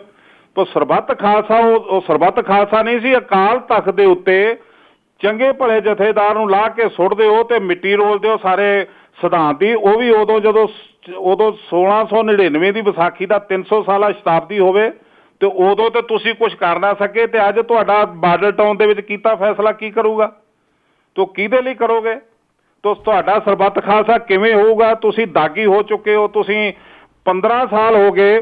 ਅਸੀਂ ਆ ਜਿਹੜਾ ਸਰਨਾ ਵਿੱਚ ਹੁਣ ਬੈਠਾ ਇਹਨੂੰ ਪ੍ਰਬੰਧਕ ਕਮੇਟੀ ਜਿਤਾਈ ਦਿੱਲੀ ਦੀ, ਇਹਨੂੰ ਜਿਤਾਈ, ਅਸੀਂ ਹੀਰੋ ਬਣਾਇਆ। ਇਹਨੇ ਇੱਥੋਂ ਤੱਕ ਸਾਨੂੰ ਲੈਣ ਦਾ ਕਿ ਉੱਥੇ ਰਾਤ ਨੂੰ ਕਮਰਾ ਵੀ ਲੈਣ ਲਈ ਗਏ ਤੇ ਇਹਨੇ ਤਾਲੇ ਲਾ ਦਿੱਤੇ, ਸਾਨੂੰ ਤਾਲਾ ਤੋੜ ਕੇ ਰਾਤ ਕੱਟਣੀ ਪਈ। ਤੋ ਇਹ ਜਿਹੜੇ ਈਰਖਾ ਨਾਲ ਭਰੇ ਪਏ ਆ, ਇਹ ਜਿਹੜੇ ਸਵਾਰਥ ਆ, ਜਿਨ੍ਹਾਂ ਨੂੰ ਜਿਹੜੇ ਅਹੁਦਿਆਂ ਦੇ ਭੁੱਖਿਆ, ਜਿਨ੍ਹਾਂ ਨੂੰ ਇਹ ਸਾਰਾ ਵੀ ਅਸੀਂ ਸਾਰਾ ਕੁਝ ਅਸੀਂ ਲੁੱਟ ਲਈਏ, ਸਾਨੂੰ ਕੋਈ ਪੁੱਛਣ ਵਾਲਾ ਨਾ ਹੋਵੇ। ਸਰਬੱਤ ਖਾਲਸਾ ਬਣਾ ਕੇ ਕਰਨਗੇ ਕੀ? ਜੇ 4 ਜਾਂ 5000 ਜਾਂ 10000 ਬੰਦਾ ਇਹਨਾਂ ਦੇ ਕਹਿਣ ਤੇ ਇਕੱਠਾ ਹੋ ਵੀ ਗਿਆ ਤਾਂ ਉਹ ਸਰਬੱਤ ਖਾਲਸਾ ਹੋਊਗਾ? ਜੇ ਉਹ ਸਰਬੱਤ ਖਾਲਸਾ ਹੋਊਗਾ ਤੇ ਇਹਨਾਂ ਨੂੰ ਪਾਵਰ ਕੌਣ ਦਊਗਾ? ਉਹਦੇ ਵਿੱਚ ਜੋ ਕੁਝ ਵੀ ਕਰਨਗੇ ਉਹ ਕਿੱਥੋਂ ਪਾਵਰ ਲੈ ਆਉਣਗੇ? ਜਥੇਦਾਰ ਇਹਨਾਂ ਦਾ ਜਿਹੜਾ ਕਿੱਥੇ ਬਹੂਗਾ? ਤੇ ਜਿਹੜੇ ਜਿਹਨੂੰ ਇਹ ਨਿਯੁਕਤ ਕਰਨਗੇ ਉਹਨੂੰ ਮੰਨੂਗਾ ਕੌਣ? ਜਦੋਂ ਇਹਨਾਂ ਨੇ ਕਿਸੇ ਨੂੰ ਨਹੀਂ ਮੰਨਿਆ ਤੇ ਇਹਨਾਂ ਨੂੰ ਕੌਣ ਮੰਨੂਗਾ? ਤੋ ਇਹ ਮੇਰੇ ਹਿਸਾਬ 'ਚ ਇਹ ਵੱਡੇ ਮੇਲੇ ਦੇ ਵਿੱਚ ਗਵਾਚੇ ਫਿਰਦੇ ਨੇ ਤੇ ਟਾਈਮ ਪਾਸ ਕਰ ਰਹੇ ਨੇ। ਤੇ ਇਹ ਜਿਸ ਤਰ੍ਹਾਂ ਦਾ ਮੈਂ ਗੱਲ ਕਰ ਚੁੱਕਾ ਵੀ ਗਾਂ ਦੀ ਪਲਾਨ ਹੈ ਨਹੀਂ, ਇਹ ਗ੍ਰੰਥੀਆਂ ਤੱਕ ਸੀਮਤ ਹੈ। ਇਹਨਾਂ ਦੀ ਗੱਲ ਮੰਨ ਲੈਣ ਤੇ ਅੱਜ ਵੀ ਠੀਕ ਆ, ਤੇ ਜੇ ਉਹ ਆਪਣਾ ਪੋਲੀਟੀਕਲ ਸਾਨੂੰ ਉਹ 'ਚ ਕੋਈ ਲਾਭ ਹੁੰਦਾ ਤੇ ਨਵੀਂ ਗੱਲ ਕਰਕੇ ਲੋਕਾਂ ਨੂੰ ਬੇਵਕੂਫ ਬਣਾ ਲਓ। ਲੇਕਿਨ ਬਾਅਦ ਦੇ ਵਿੱਚ ਕੀ ਹੋਊਗਾ, ਤੁਸੀਂ ਕਿਸ ਰੂਪ 'ਚ ਕੀ ਕਰੋਗੇ? ਤੁਸੀਂ ਬਾਦਲ ਨੂੰ ਜਿਹੜੀ ਆ ਹਾਰ ਦੇਣੀ ਆ। ਅੱਜ ਜਿਹੜਾ ਸਿਧਾਂਤ ਆ ਉਹ ਸਿਲੈਕਸ਼ਨ ਨਹੀਂ ਹੁੰਦੀ, ਉਹਦੀ ਇਲੈਕਸ਼ਨ ਹੁੰਦੀ ਆ। ਸਿਧਾਂਤ ਦਾ ਸਮਾਂ ਸੀ ਜਦੋਂ ਦਸਮ ਪਾਤਸ਼ਾਹ ਦਾ ਗੁਰੂ ਨਾਨਕ, ਉਦੋਂ ਸਿਧਾਂਤ ਬਣਦਾ ਸੀ ਸਿਲੈਕਸ਼ਨ ਨਾਲ। 5 ਪਿਆਰੇ ਸਿਲੈਕਸ਼ਨ ਨਾਲ ਚੁਣੇ ਗਏ, ਇਲੈਕਸ਼ਨ ਨਾਲ ਨਹੀਂ ਚੁਣੇ ਗਏ। ਤੋ ਸਿਲੈਕਸ਼ਨ ਜਿਹੜੀ ਅੱਜ ਖਤਮ ਹੋ ਗਈ। ਜਿਹੜੀ ਡੈਮੋਕ੍ਰੇਸੀ ਲੈਣ ਦੀ ਜਿਹੜੀ ਡੈਮੋਕ੍ਰੇਸੀ ਆ ਉਹ 500 ਰੁਪਏ ਦੀ ਨੋਟ ਦੇ ਕੇ ਤੇ ਗਿਣਤੀ ਬਣਾਉਂਦੇ ਆ। ਤੋ ਉਸ ਡੈਮੋਕ੍ਰੇਸੀ ਦੇ ਵਿੱਚ ਜਿਹੜੀ ਲੜਾਈ ਆ ਉਹਨੂੰ ਤੁਸੀਂ ਲੜਨ ਲਈ ਤਿਆਰ ਨਹੀਂ ਹੋ। ਉਹਦੇ ਵਿੱਚ ਤੁਸੀਂ ਪੂਰੇ ਸੂਰੇ ਨਹੀਂ ਹੋ। ਉਹਦੇ ਵਿੱਚ ਤੁਹਾਨੂੰ ਜਿੱਤ ਨਹੀਂ ਮਿਲਦੀ। ਉਹਦੇ ਵਿੱਚ ਤੁਹਾਡਾ ਕੋਈ ਯਕੀਨ ਨਹੀਂ ਕਰਦਾ। ਉਹਦੇ ਵਿੱਚ ਤੁਹਾਡੀਆਂ ਵੋਟਾਂ ਵਧਣ ਦੀ ਥਾਂ ਘਟਦੀਆਂ ਜਾ ਰਹੀਆਂ ਨੇ। ਤੇ ਤੁਹਾਡਾ ਸਰਬੱਤ ਖਾਲਸਾ ਕੀ ਕਰੂਗਾ? ਜਿੰਨੀ ਦੇਰ ਤੱਕ ਪ੍ਰਬੰਧਕ ਕਮੇਟੀ ਤੁਸੀਂ ਨਹੀਂ ਇਹ ਬਾਦਲ ਤੋਂ ਖੋਹਦੇ, ਉਨੀ ਦੇਰ ਤੱਕ ਅਕਾਲ ਤਖਤ ਨਹੀਂ ਤੁਹਾਡੇ ਕੋਲ ਆ ਸਕਦਾ। ਜਿੰਨੀ ਦੇਰ ਤੱਕ ਅਕਾਲ ਤਖਤ ਨਾ ਆਵੇ ਤੇ ਇਹ ਜਿਹੜਾ ਅਕਾਲੀ ਦਲ ਇਸ ਪ੍ਰਕਾਸ਼ ਸਿੰਘ ਬਾਦਲ ਦੇ ਟੱਬਰ ਵਿੱਚ ਰੁਲਦਾ ਰਹੂਗਾ। ਉਹਦਾ ਪੂਰੇ ਦਾ ਪੂਰਾ ਮੁੱਲ ਵੱਟ ਕੇ ਅਖੀਰਲੇ ਸਾਹਾਂ ਤੱਕ ਇਸ ਟੱਬਰ ਨੇ ਉਹ ਅਕਾਲੀ ਦਲ ਦਾ ਖਹਿੜਾ ਨਹੀਂ ਛੱਡਣਾ। ਤੋ ਅਸੀਂ ਇਹ ਸਰਬੱਤ ਖਾਲਸੇ ਬਣਾ ਕੇ ਕਰਾਂਗੇ ਕਿ ਮੈਨੂੰ ਤੇ ਮੇਰੀ ਸਮਝ ਤੋਂ ਬਾਹਰ ਦੀ ਗੱਲ ਆ। ਮੈਂ ਇਹਦੇ ਬਾਰੇ ਤੁਹਾਨੂੰ ਅੱਜ ਵੀ ਬੜਾ ਕਲੀਅਰ ਕਹੂੰਗਾ ਕਿ ਇਹਦੇ ਵਿੱਚੋਂ ਸਾਨੂੰ ਕੁਝ ਨਹੀਂ ਲੱਭਣਾ ਜੀ। ਤੇ ਅੱਗੇ ਆਪਾਂ ਜੀ ਜਿਸ ਤਰ੍ਹਾਂ ਕਾਫੀ ਜਿਹੜਾ ਇਹ ਗੱਲਾਂ ਬਾਤਾਂ ਹੁੰਦੀਆਂ ਰਹਿੰਦੀਆਂ ਕਿ ਸਾਡਾ ਜਥੇਦਾਰ ਇਸ ਤਰ੍ਹਾਂ ਦਾ ਹੋਵੇ, ਇਸ ਤਰ੍ਹਾਂ ਦਾ ਹੋਵੇ, ਕੀ ਗੁਣ ਹੋਣੇ ਚਾਹੀਦੇ ਜਥੇਦਾਰ ਦੇ ਵਿੱਚ? ਦੇਖੋ, ਜਥੇਦਾਰ ਜਿਹੜਾ ਵੀ ਹੋਵੇ ਘੱਟੋ ਘੱਟ ਗੁਰੂ ਦੀ ਮੱਤ ਤੇ ਪਹਿਰਾ ਦੇਣ ਵਾਲਾ ਹੋਵੇ। ਆਪਣੀ ਮੱਤ ਭਾਵੇਂ ਥੋੜੀ ਹੋਵੇ। ਇੱਕ ਗੁਰੂ ਵੱਲ ਪਿੱਠ ਨਾ ਕਰੇ, ਇੱਕ ਆਪਣੇ ਸਵਾਰਥ ਲਈ ਗੁਰੂ ਦੇ ਸਿਧਾਂਤ ਨੂੰ ਵੇਚੇ ਨਾ। ਇੰਨੀਆਂ ਕੁ ਗੱਲਾਂ ਜ਼ਰੂਰੀ ਹੁੰਦੀਆਂ। ਜਿਹੜਾ ਰਹਿਤ ਦਾ ਪੂਰਾ ਸੂਰਾ ਹੋਵੇ, 5 ਬਾਣੀਆਂ ਦਾ ਨਿਤਨੇਮੀ ਹੋਵੇ, ਉਹ ਕੋਈ ਉੱਤੋਂ ਤੇ ਡਿੱਗਣਾ ਨਹੀਂ। ਸਾਡੇ ਵਿੱਚੋਂ ਹੀ ਸਾਰੇ ਆਉਣੇ ਆ, ਸਾਡੇ ਵਿੱਚੋਂ ਹੀ ਸਾਰੇ ਬਣਦੇ ਰਹੇ ਆ। ਜਦੋਂ ਪੁਰਾਤਨ ਸਿੱਖ ਹੁੰਦੇ ਸੀਗੇ ਉਦੋਂ ਸਾਰੀਆਂ ਮਿਸਲਾਂ ਇਕੱਠੀਆਂ ਹੁੰਦੀਆਂ ਸੀ ਜੀ, ਤੇ ਆਮ ਸਹਿਮਤੀ ਹੁੰਦੀ ਸੀ, ਉਹਨੂੰ ਜਥੇਦਾਰ ਬਣਾ ਦਿੰਦੇ ਸੀ। ਤੋ ਇਹਦੇ ਵਿੱਚ ਕੋਈ ਬਹੁਤ ਵੱਡਾ ਉਹ ਨਹੀਂ ਹੈਗਾ ਕਿ ਸਾਨੂੰ ਯੂਨੀਵਰਸਿਟੀ 'ਚ ਪੜ੍ਹਿਆ ਹੋਵੇ ਜਾਂ ਗੱਲ ਆ ਕਿ ਅੱਜ ਵੀ ਤੁਸੀਂ ਜੇ ਪੜ੍ਹਿਆ ਲਿਖਿਆਂ ਦੀ ਗੱਲ ਕਰ ਲਓ ਜਾਂ ਕੁਛ, ਤੇ ਇਹਨਾਂ ਨੇ ਬੜੀਆਂ ਚਾਲਾਂ ਚੱਲੀਆਂ। ਪ੍ਰਕਾਸ਼ ਸਿੰਘ ਬਾਦਲ ਨੇ ਕਦੀ ਕਿਸੇ ਜੱਜ ਨੂੰ ਬਿਠਾ ਕੇ ਕਿ ਜਥੇਦਾਰ ਕਿਹੋ ਜਿਹਾ ਹੋਵੇ, ਅੱਜ ਵੀ ਜਿਹੜੇ ਆ ਜਥੇਦਾਰ ਕਿਹੋ ਜਿਹਾ ਹੋਵੇ, ਕਿਵੇਂ ਨਿਯੁਕਤੀ ਹੋਵੇ, ਉਹਦੇ ਢੰਗ ਤਰੀਕਿਆਂ ਤੇ ਕਈ ਮਹੀਨੇ ਕਮੇਟੀਆਂ ਜਿਹੜੀਆਂ ਬਣਾ ਕੇ ਮੁੜ ਕੇ ਭੁੱਲ ਜਾਂਦੇ ਨੇ। ਤੋ ਬਣੇ ਵੀ ਕਿ ਜਥੇਦਾਰ ਕਿਹੋ ਜਿਹਾ ਹੋਵੇ, ਜਥੇਦਾਰ BA ਪਾਸ ਹੋਵੇ, ਜਥੇਦਾਰ 45 ਸਾਲ ਤੋਂ ਘੱਟ ਨਾ ਹੋਵੇ, ਜਥੇਦਾਰ ਨੇ ਕੋਈ ਕਤਲ ਨਾ ਕੀਤਾ ਹੋਵੇ, ਜਥੇਦਾਰ ਨੇ ਕਦੀ ਕੈਦ ਨਾ ਕੱਟੀ ਹੋਵੇ। ਤੇ ਇਹ ਸਾਰੇ ਕੁਛ ਦੇ ਨਾਲੋਂ ਇੱਕੋ ਹੀ ਗੱਲ ਲਿਖ ਦਿੰਦਾ ਕਿ ਰਣਜੀਤ ਸਿੰਘ ਨਾ ਹੋਵੇ ਤੇ ਉਹਨਾਂ ਦੀ ਗੱਲ ਪੂਰੀ ਹੋ ਜਾਂਦੀ ਸੀ, ਪਰ ਲਿਖੀ ਨਹੀਂ ਗਈ ਉਹ। ਤੋ ਇਹ ਜਿਹੜੀਆਂ ਗੱਲਾਂ ਨੇ, ਅੱਜ ਬਾਬਾ ਬਿਧੀ ਚੰਦ ਜੀ ਆ ਜਾਣ, ਉਹਨਾਂ ਨੂੰ ਤੁਸੀਂ ਕਿਹੜੇ ਕਾਲਜ ਦੇ ਵਿੱਚੋਂ ਸਿੱਖਿਆ ਦਵਾਈ ਆ ਜਾਂ ਹੁਣ ਕਿਸ ਤਰ੍ਹਾਂ ਮਾਨਤਾ ਦਿਓਗੇ? ਅੱਜ ਸੁੱਖਾ ਸਿੰਘ ਮਤਾਬ ਸਿੰਘ ਆ ਜਾਣ, ਉਹਨਾਂ ਨੂੰ ਤੁਸੀਂ ਮੱਥਾ ਟੇਕਣ ਦਿਓਗੇ? ਉਹਨਾਂ ਨੂੰ ਤੁਸੀਂ ਅਕਾਲ ਤਖਤ ਤੇ ਆਉਣ ਦਿਓਗੇ? ਜਾਂ ਜਥੇਦਾਰ ਬਣਨ ਲਈ ਦਿਓਗੇ ਮੌਕਾ? ਬਾਬਾ ਦੀਪ ਸਿੰਘ ਅਜੇ ਦਿਓਗੇ ਮੌਕਾ? ਗੁਰੂ ਹਰਗੋਬਿੰਦ ਪਾਤਸ਼ਾਹ ਗਵਾਲੀਅਰ ਦੇ ਕਿਲੇ 'ਚ ਕਹਿ ਰਹੇ ਕਿਸੇ ਕਾਲਜ 'ਚੋਂ ਉਹਨਾਂ ਵਿਦਿਆ ਪ੍ਰਾਪਤ ਨਹੀਂ ਕੀਤੀ, ਉਹਨਾਂ ਨੂੰ ਅਕਾਲ ਤਖਤ ਤੇ ਆਉਣ ਦਿਓਗੇ? ਤੇ ਇਹ ਸਾਰੀਆਂ ਗੱਲਾਂ ਜਿਹੜੀਆਂ ਨੇ ਇਹ ਜਿਹੜੀਆਂ ਗੁਰਮਤਿ ਅਨੁਸਾਰ ਹੋਣੀਆਂ ਚਾਹੀਦੀਆਂ, ਜਿਹੜੇ ਸਿਧਾਂਤ ਅਨੁਸਾਰ ਹੋਣੀਆਂ ਚਾਹੀਦੀਆਂ, ਜਿਹੜੇ ਸਿਧਾਂਤ ਸਾਡੇ ਗੁਰੂ ਸਾਹਿਬ ਨੇ ਬਣਾਏ ਸਿਧਾਂਤ। ਇਹ ਇੱਕ ਜਿਸ ਤਰ੍ਹਾਂ ਮਿਸਾਲ ਦੇ ਤੌਰ ਤੇ ਬਾਬਾ ਬੁੱਢਾ ਜੀ ਨੂੰ 98 ਸਾਲ ਦੇ ਸਨ ਜਦੋਂ ਉਹਨਾਂ ਨੂੰ ਪਦਵੀ ਦਿੱਤੀ ਗਈ ਗ੍ਰੰਥੀ ਦਰਬਾਰ ਸਾਹਿਬ ਦੀ। ਤੋ ਗ੍ਰੰਥੀ ਦਰਬਾਰ ਸਾਹਿਬ 98 ਸਾਲ ਦਾ ਜਦੋਂ ਬਣੇ ਤੇ ਬਣਾਏ ਗੁਰੂ ਅਰਜਨ ਦੇਵ ਜੀ ਨੇ। ਅੱਜ 58 ਸਾਲ ਦਾ ਗ੍ਰੰਥੀ ਰਿਟਾਇਰ ਹੋ ਰਿਹਾ। ਇਹ ਸਿਧਾਂਤ ਨਹੀਂ ਗਾ, ਇਹ ਇੱਕ ਨੌਕਰੀ ਆ। ਤੇ ਨੌਕਰੀ ਦੇ ਵਿੱਚ ਸਰਕਾਰੀ ਸਿਸਟਮ ਨਾਲ ਬਣਿਆ ਇੱਕ ਟਰਸਟ ਆ, ਸ਼੍ਰੋਮਣੀ ਗੁਰਦੁਆਰਾ ਪ੍ਰਬੰਧਕ ਕਮੇਟੀ, ਉਹਦੇ ਅਧੀਨ ਕਰ ਲਿਆ ਇਹਨੂੰ। ਇਸ ਪਦਵੀ ਨੂੰ, ਜਿਹੜੀ ਪਦਵੀ ਗੁਰੂ ਅਰਜਨ ਦੇਵ ਜੀ ਨੇ ਬਣਾਈ, ਇਹਨਾਂ ਸਿਧਾਂਤਾਂ ਦਾ ਖਿਆਲ ਰੱਖਣਾ ਬੜਾ ਜ਼ਰੂਰੀ ਆ। ਨਾ ਕਿ ਇਹ ਦੇਖਣ ਕਿ ਮੇਰਾ ਰਾਜ ਆਵੇ ਤੇ ਮੈਂ ਵੀ ਆਪਣੀ ਮਰਜ਼ੀ ਨਾਲ ਚਲਾਵਾਂ ਤੇ ਮੇਰੇ ਬਾਅਦ ਮੇਰਾ ਪੁੱਤਰ। ਇਹ ਆਸਾ ਮਨਸਾ ਲੈ ਕੇ ਤੁਸੀਂ ਕਿਸੇ ਪਾਸੇ ਨਾ ਲੱਗੋ, ਨਾ ਲੱਗਣ ਦਿਓ। ਇਹਦੇ ਨਾਲ ਸਾਡੀ ਖੇਡ ਪੂਰੀ ਨਹੀਂ ਹੋਣੀ ਜੀ। ਅਤੇ ਜੀ ਅੱਗੇ ਤੁਸੀਂ ਅਕਾਲ ਤਖਤ ਸਾਹਿਬ ਦੇ ਮੁੱਖ ਸੇਵਾਦਾਰ ਦੀ ਸੇਵਾ ਨਿਭਾਈ ਆ, ਤੇ ਤੁਸੀਂ ਆਪਣੇ ਤੇ ਅੱਜ ਦੇ ਸਮੇਂ ਨੂੰ ਕਿਸ ਤਰ੍ਹਾਂ ਮਹਿਸੂਸ ਕਰਦੇ? ਦੇਖੋ ਜੀ, ਮੈਂ ਮਹਾਰਾਜ ਦੀ ਕਿਰਪਾ ਰਹੀ ਆ, ਮੈਨੂੰ ਅੱਜ ਤੱਕ ਕੋਈ ਇਹ ਨਹੀਂ ਕਹਿ ਸਕਦਾ ਕਿ ਤੁਹਾਨੂੰ ਇੰਨੀ ਤਨਖਾਹ ਗੁਰੂ ਰਾਮਦਾਸ ਦੇ ਖਜ਼ਾਨੇ 'ਚੋਂ ਜਾਂਦੀ ਰਹੀ ਆ ਤੇ ਇਸ ਅਕਾਊਂਟ 'ਚ ਪੈਂਦੀ ਰਹੀ। ਮੈਨੂੰ ਅੱਜ ਤੱਕ ਕੋਈ ਉਂਗਲ ਨਹੀਂ ਕਰ ਸਕਦਾ, ਮੇਰੇ ਤੇ ਕੋਈ ਉਂਗਲ ਨਹੀਂ ਕਰ ਸਕਦਾ ਕਿ ਤੁਹਾਡੀ ਮੋਹਰ ਦੇ ਨਾਲ, ਤੁਹਾਡੇ ਸਾਈਨ ਦੇ ਨਾਲ 10 ਰੁਪਏ ਵੀ ਗੁਰੂ ਰਾਮਦਾਸ ਜੀ ਦੇ ਖਜ਼ਾਨੇ ਚੋਂ ਇਸ ਢੰਗ ਨਾਲ, ਇਸ ਬਹਾਨੇ ਨਿਕਲੇ ਹੋਣ। ਮੈਂ ਜਿੰਨੀ ਕੁ ਸੇਵਾ ਕੀਤੀ ਆ ਆਪਣੇ ਵੱਲੋਂ, ਇਹ ਕੋਸ਼ਿਸ਼ ਹੀ ਰਹੀ ਆ ਮੇਰੀ ਕਿ ਗੁਰੂ ਘਰ ਨਾਲ ਧਰੋ ਨਾ ਹੋਵੇ, ਕਿਤੇ ਮੇਰੇ ਤੋਂ ਕੋਈ ਦੋਸ਼ ਨਾ ਲੱਗੇ। ਮੈਂ ਆਪਣੇ ਕੱਪੜੇ ਬਚਾਉਂਦਾ ਰਿਹਾ, ਆਪਣੇ ਆਪ ਨੂੰ ਬਚਾਉਂਦਾ ਰਿਹਾ। ਕਦੀ ਮੈਂ ਕਿਸੇ ਵੀ ਵਜ੍ਹਾ ਕਰਕੇ ਗੁਰੂ ਵੱਲ ਜਾਂ ਗੁਰੂ ਦੇ ਸਿਧਾਂਤ ਵੱਲ ਪਿੱਠ ਨਹੀਂ ਕੀਤੀ। ਜੋ ਕੁਛ ਵੀ ਕੀਤਾ ਉਹ ਪ੍ਰਮਾਤਮਾ ਨੂੰ ਹਾਜ਼ਰ ਨਾਜ਼ਰ ਸਮਝ ਕੇ ਕੀਤਾ। ਤੇ ਤਕਰੀਬਨ ਅੱਜ ਨਹੀਂ ਤੇ 50 ਸਾਲ ਬਾਅਦ ਵੀ ਤੁਸੀਂ ਦੇਖੋਗੇ ਇਹ ਫੈਸਲੇ ਤੁਹਾਨੂੰ ਠੀਕ ਨਜ਼ਰ ਆਉਣਗੇ। ਅਸੀਂ ਆਪਣੇ ਵੱਲੋਂ ਜੋ ਕੁਛ ਕੀਤਾ ਉਹਦੇ ਵਿੱਚ ਸਭ ਤੋਂ ਵੱਡੀ ਗੱਲ ਸੀ ਕਿ ਕੋਈ ਵੀ ਲੀਡਰ ਮੈਨੂੰ ਇਹ ਨਹੀਂ ਕਹਿ ਸਕਿਆ ਕਿ ਤੁਸੀਂ ਫਲਾਣੇ ਦੇ ਘਰ ਗਏ ਜੀ, ਸਾਡੇ ਘਰ ਕਿਉਂ ਨਹੀਂ ਆਏ, ਮੇਰੇ ਘਰ ਆਓ ਜਾਂ ਫਲਾਣੇ ਮੇਰੇ ਘਰ ਰੋਟੀ ਖਾਓ। ਮੈਂ ਕਿਸੇ ਲੀਡਰ ਦੇ ਘਰ ਰੋਟੀ ਖਾਣ ਨਹੀਂ ਗਿਆ, ਕਦੀ ਕਿਸੇ ਲੀਡਰ ਦੇ ਘਰ ਮੱਥਾ ਟੇਕਣ ਨਹੀਂ ਗਿਆ, ਉਹਦੇ ਖੰਡ ਪਾਠ ਹੋਵੇ ਜਾਂ ਕੋਈ ਭੋਗ ਹੋਵੇ। ਤੋ ਕਿਸੇ ਲੀਡਰ ਨੂੰ ਮੈਂ ਕੋਈ ਕੰਮ ਨਹੀਂ ਕਿਹਾ ਕਿ ਮੇਰਾ ਆਹ ਕੰਮ ਕਰੋ। ਇਹੀ ਵਜ੍ਹਾ ਸੀ ਕਿ ਇਹ ਬਾਦਲ ਸਮਝਦਾ ਸੀ ਇਹ ਮੈਨੂੰ ਕੋਈ ਕੰਮ ਨਹੀਂ ਦੱਸਦਾ, ਇਹ ਟੌੜੇ ਦੇ ਬੜਾ ਨੇੜੇ ਹੋਊਗਾ, ਤੇ ਟੌੜਾ ਸਮਝਦਾ ਸੀ ਇਹ ਮੈਨੂੰ ਕੋਈ ਕੰਮ ਨਹੀਂ ਦੱਸਦਾ, ਇਹ ਬਾਦਲ ਦੇ ਨੇੜੇ ਹੋਊਗਾ। ਤੋ ਅਸਲ ਵਿੱਚ ਇਹਨਾਂ ਕਿਸੇ ਦੇ ਵੀ ਮੈਂ ਬਾਦਲ ਸਾਹਿਬ ਦੇ ਘਰ ਤੇ ਕੀ ਜਾਣਾ। ਮੈਂ ਟੌੜਾ ਦੇ ਘਰ ਉਦੋਂ ਗਿਆ ਜਦੋਂ ਉਹਦੇ ਸ਼ਮਸ਼ਾਨ ਭੂਮੀ 'ਚ ਉਹਦੀ ਠੰਡੀ ਹੋ ਚੁੱਕੀ ਸੀ ਰਾਖ, ਜਦੋਂ ਉਹਦਾ ਭੋਗ ਪੈ ਚੁੱਕਾ ਸੀ। ਤੇ ਉਦੋਂ ਮੈਂ ਉਹਦੇ ਪਹਿਲੀ ਵਾਰ ਉਹਦੇ ਅਫਸੋਸ ਕਰਨ ਲਈ ਉਹਨਾਂ ਦੀ ਵਾਈਫ ਦੇ ਕੋਲ ਗਿਆ। ਅਦਰਵਾਈਜ਼ ਮੈਂ ਕਦੀ ਕਿਸੇ ਦੇ ਘਰਾਂ 'ਚ ਚੱਕਰ ਨਹੀਂ ਲਾਏ। ਤੇ ਜਿੰਨੇ ਵੀ ਮੈਨੂੰ ਮਿਲਣਾ ਸੀ ਮੈਨੂੰ ਟਾਈਮ ਲੈ ਕੇ ਮਿਲਦਾ ਸੀਗਾ। ਮੈਂ ਕਦੀ ਇਹ ਖੇਹ ਖਰਾਬੀ ਨਹੀਂ ਕੀਤੀ, ਕਦੀ ਕਿਸੇ ਦੇ ਘਰ, ਕਦੀ ਕਿਸੇ ਦੇ ਘਰ, ਕਦੀ ਕਿਸੇ ਲੀਡਰ ਦੇ ਤਰਲੇ, ਕਦੀ ਕਿਸੇ ਲੀਡਰ ਦੇ ਤਰਲੇ। ਮੈਂ ਆਪਣੀ ਮਰਜ਼ੀ ਦੇ ਨਾਲ ਪਰਮਾਤਮਾ ਨੂੰ ਹਾਜ਼ਰ ਨਾਜ਼ਰ ਸਮਝ ਕੇ ਉਸ ਤਰੀਕੇ ਨਾਲ ਚੱਲਿਆ ਜਿਹਦੇ ਤੇ ਮੇਰੇ ਤੇ ਕੋਈ ਉਂਗਲ ਨਾ ਚੁੱਕੇ। ਤੋ ਮੈਂ ਅਕਾਲ ਪੁਰਖ ਸੱਚੇ ਵਾਹਿਗੁਰੂ ਦਾ ਭੈ ਮੰਨਿਆ, ਗੁਰੂ ਦਾ ਭੈ ਮੰਨਿਆ, ਕਿਸੇ ਹੋਰ ਲੀਡਰ ਦਾ ਭੈ ਨਹੀਂ ਮੰਨਿਆ। ਨਾ ਹੀ ਮੈਨੂੰ ਕੋਈ ਮੇਰੇ ਤੇ ਇਹੋ ਜਿਹਾ ਕੋਈ ਦੋਸ਼ ਲਾ ਸਕਦਾ। ਉਸ ਤਰ੍ਹਾਂ ਦੋਸ਼ ਲਾਉਣ ਨੂੰ ਜਿੰਨੇ ਮਰਜ਼ੀ ਲਾਈ ਜਾਓ, ਉਹ ਜਿਹੜਾ ਝੂਠਾ ਆਰੋਪ ਲਾਉਣਾ ਹੁੰਦਾ ਉਹਦੇ ਲਈ ਕੋਈ ਪ੍ਰੂਫ ਨਹੀਂ ਚਾਹੀਦੇ ਹੁੰਦੇ। ਸਭ ਤੋਂ ਵੱਡਾ ਇਹੀ ਗੁਣ ਹੁੰਦਾ ਝੂਠਾ ਆਰੋਪ ਲਾਉਣ 'ਚ ਵੀ ਉਹ 'ਚ ਪ੍ਰੂਫ ਨਹੀਂ ਚਾਹੀਦੇ ਹੁੰਦੇ। ਲੇਕਿਨ ਸਾਡੀ ਕੋਸ਼ਿਸ਼ ਇਹ ਰਹੀ ਵੀ ਅਸੀਂ ਕਿਸੇ ਦੀ ਭੈ ਭਾਵਨੀ 'ਚ ਰਹੇ, ਇੱਕ ਅਕਾਲ ਪੁਰਖ ਤੇ ਗੁਰੂ ਦੀ ਭੈ ਭਾਵਨੀ 'ਚ ਰਹੇ ਆ। ਜਦ ਕਿ ਅੱਜ ਸਾਰਾ ਕੁਝ ਆਪਣੀ ਮੱਤ ਤੇ ਉਹਨਾਂ ਨੇ ਜਿਵੇਂ ਕਿਸੇ ਡੱਬੇ 'ਚ ਪਾ ਕੇ ਘਰ ਰੱਖੀ ਹੋਵੇ ਤੇ ਬਾਦਲ ਦੀ ਮੱਤ ਤੇ ਚੱਲਦੇ ਪਏ ਆ। ਤੇ ਬਾਦਲ ਜਿਸ ਤਰ੍ਹਾਂ ਕਹਿੰਦਾ ਉਸ ਤਰ੍ਹਾਂ ਹੀ ਚਲਾਉਂਦੇ ਪਏ ਆ ਤੇ ਉਸ ਤਰ੍ਹਾਂ ਹੀ ਅਕਾਲ ਤਖਤ ਨੂੰ ਮਿਸਯੂਜ ਕਰਕੇ ਆਪਣਿਆਂ ਨੂੰ ਵੱਡੇ ਵੱਡੇ ਸਰੋਪੇ ਤੇ ਆਪਣੇ ਖਿਤਾਬ, ਫਖਰੇ ਕੌਮ ਦੇ ਖਿਤਾਬ। ਹੁਣੇ ਮੱਕੜ ਸਾਹਿਬ ਨੇ ਸ਼੍ਰੋਮਣੀ ਸੇਵਕ ਅਵਾਰਡ ਲੈ ਲਿਆ। ਸ਼੍ਰੋਮਣੀ ਸੇਵਕ ਅਵਾਰਡ ਜਿਹੜਾ ਇੱਥੋਂ ਅਕਾਲ ਤਖਤ ਤੋਂ ਬੰਦਾ ਪੁੱਛੇ ਵੀ ਇਹਦੇ ਤੋਂ ਵੱਡੇ ਸੇਵਾਦਾਰ ਜਿਹੜੇ ਉਹ ਧੱਕੇ ਖਾਂਦੇ ਰਹੇ ਨੇ, ਸਾਰੀ ਜ਼ਿੰਦਗੀ ਰੁਲ ਗਈ ਉਹਨਾਂ ਦੀ ਜੇਲ੍ਹਾਂ 'ਚ, ਧੱਕੇ ਖਾਂਦੇ ਪਏ ਹਾਲੀ ਤੱਕ, ਉਹਨਾਂ ਨੂੰ ਤੇ ਕਿਸੇ ਨੇ ਪੁੱਛਿਆ ਨਹੀਂ। ਤੇ ਇਹਨੇ ਕੀ ਵੱਡੀ ਸੇਵਾ ਕਰ ਲਈ ਜਿਹੜਾ ਸ਼੍ਰੋਮਣੀ ਸੇਵਕ ਅਵਾਰਡ ਦੇਤਾ ਇਹਨੂੰ। ਤਾਂ ਇਹ ਆਪ ਅਵਾਰਡ ਲੈਣ ਦੇ ਨੇ, ਆਪੇ ਹੀ ਸਾਰਾ ਹੁਕਮ ਕਰਕੇ ਜੋ ਮਰਜ਼ੀ ਅਕਾਲ ਤਖਤ ਤੋਂ ਕਰਵਾਈ ਜਾ ਰਹੇ ਨੇ। ਇਹ ਜਥੇਦਾਰਾਂ ਦੀ ਥਾਂ ਤੇ ਕਲੰਕ ਲੱਗੇ ਹੋਏ ਨੇ।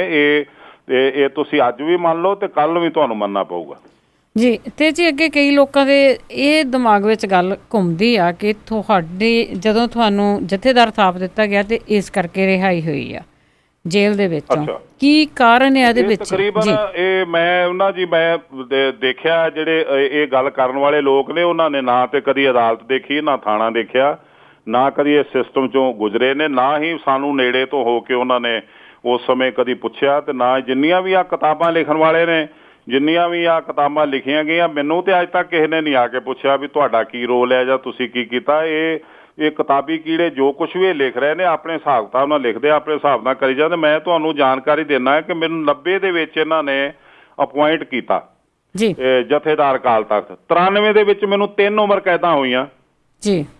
90 'ਚ ਮੈਨੂੰ ਜਥੇਦਾਰ ਨਿਯੁਕਤ ਕੀਤਾ ਐਗਜ਼ੈਕਟਿਵ ਨੇ। ਸਨ 93 ਦੇ ਵਿੱਚ ਮੈਨੂੰ 3 ਉਮਰ ਕੈਦਾਂ ਹੋਈਆਂ, 3 7-7 ਸਾਲ ਦੀਆਂ ਸਜ਼ਾਵਾਂ ਹੋਈਆਂ, 6 ਸਜ਼ਾਵਾਂ 7 ਸਾਲ ਦੀਆਂ ਹੋਈਆਂ। ਤੋ ਮੈਨੂੰ ਦੱਸੋ ਮੈਨੂੰ ਛੱਡਿਆ ਕਿ ਬੰਨਿਆ ਜਥੇਦਾਰ ਬਣਨ ਤੋਂ ਬਾਅਦ? ਤੋ ਇਹ ਸਾਰੀਆਂ ਗੱਲਾਂ ਜਿਹੜੀਆਂ ਮੈਂ ਪੂਰੀ ਕੈਦ ਕੱਟ ਕੇ ਆਇਆ ਬਾਹਰੋਂ। ਜੇ ਮੈਂ ਥੋੜੇ 5-6 ਮਹੀਨਿਆਂ ਦੀ ਗੱਲ ਸੀ, ਮੇਰੇ ਤੇ ਕਨਫਰਮ ਹੋਈ ਸਜ਼ਾ ਹਾਈ ਕੋਰਟ ਨੇ ਕੀਤੀ, ਪਰ ਹਾਈ ਕੋਰਟ ਨੇ ਨਾਲ 5 ਪੇਜ ਮੇਰੀ ਫੇਵਰ 'ਚ ਲਿਖ ਕੇ ਡਾਇਰੈਕਸ਼ਨ ਵੀ ਦਿੱਤੀ ਹੈ ਸੈਂਟਰ ਗੌਰਮੈਂਟ ਨੂੰ ਕਿ ਤਕਰੀਬਨ ਰਣਜੀਤ ਸਿੰਘ ਸਜ਼ਾ ਪੂਰੀ ਕਰ ਚੁੱਕਾ ਹੈ ਤੇ ਉਹਦਾ ਕਦੀ ਕਿਸੇ ਕੇਸ ਨਾਂ ਨਹੀਂ ਆਇਆ, ਉਹਦਾ ਕਿਸੇ ਥਾਣੇ 'ਚ ਉਹਦਾ FIR ਨਹੀਂ ਕੱਟੀ ਗਈ, ਉਹਦੇ ਤੇ ਕੋਈ ਜੇਲ੍ਹ ਦੇ ਦਰਮਿਆਨ ਜਾਂ ਜੇਲ੍ਹ 'ਚੋਂ ਬਾਹਰ ਫਰਾਰੀ ਦੇ ਸਮੇਂ ਉਹ 'ਤੇ ਕੋਈ ਆਰੋਪ ਨਹੀਂ ਲੱਗਾ। ਇਹੋ ਜਿਹੇ ਬੰਦੇ ਨੂੰ ਦੁਬਾਰਾ ਜੇਲ੍ਹ 'ਚ ਭੇਜਣਾ ਜਸਟਿਸ ਨਹੀਂ ਹੋਊਗਾ। ਤਾਂ ਅਸੀਂ ਇਹ ਸੁਜੈਸ਼ਨ ਦਿੰਦੇ ਆ ਆਪਣੀ ਸੈਂਟਰ ਸਰਕਾਰ ਨੂੰ ਕਿ ਇਹੋ ਜਿਹੇ ਬੰਦੇ ਨੂੰ ਦੁਬਾਰਾ ਜੇਲ੍ਹ 'ਚ ਭੇਜਣਾ ਬਿਲਕੁਲ ਗਲਤ ਹੋਊਗਾ। ਅਸੀਂ ਇਹ ਸੁਝਾਅ ਦਿੰਦੇ ਹਾਂ ਕਿ 1 ਜਾਂ 2 ਵਾਰੀ ਪਰੋਲ ਵਧਾ ਕੇ ਜਾਂ 3 ਵਾਰੀ ਪਰੋਲ ਵਧਾ ਕੇ ਇਹਨੂੰ ਬਾਹਰੋਂ ਬਾਹਰ ਛੱਡ ਦਿੱਤਾ ਜਾਵੇ, ਜਾਂ ਇੱਕੇ ਟਾਈਮ ਹੀ ਇਹਨੂੰ ਛੱਡਿਆ ਜਾ ਸਕਦਾ। ਜੇ ਛੱਡਣਾ ਚਾਹਵੇ ਗੌਰਮੈਂਟ ਤੇ ਉਹਨੂੰ ਸਾਡੇ ਤੋਂ ਪਰਮਿਸ਼ਨ ਲੈਣੀ ਪੈਂਦੀ ਹੈ ਇਸ ਸੈਕਸ਼ਨ ਦੇ ਅੰਤਰਗਤ, ਉਹ ਅਸੀਂ ਅੱਜ ਹੀ ਦੇ ਰਹੇ ਹਾਂ। ਉਸ ਫੈਸਲੇ ਦੇ ਆਧਾਰ ਤੇ ਰਾਸ਼ਟਰਪਤੀ ਨੇ ਮੇਰੀ ਸਜ਼ਾ ਖਤਮ ਕੀਤੀ।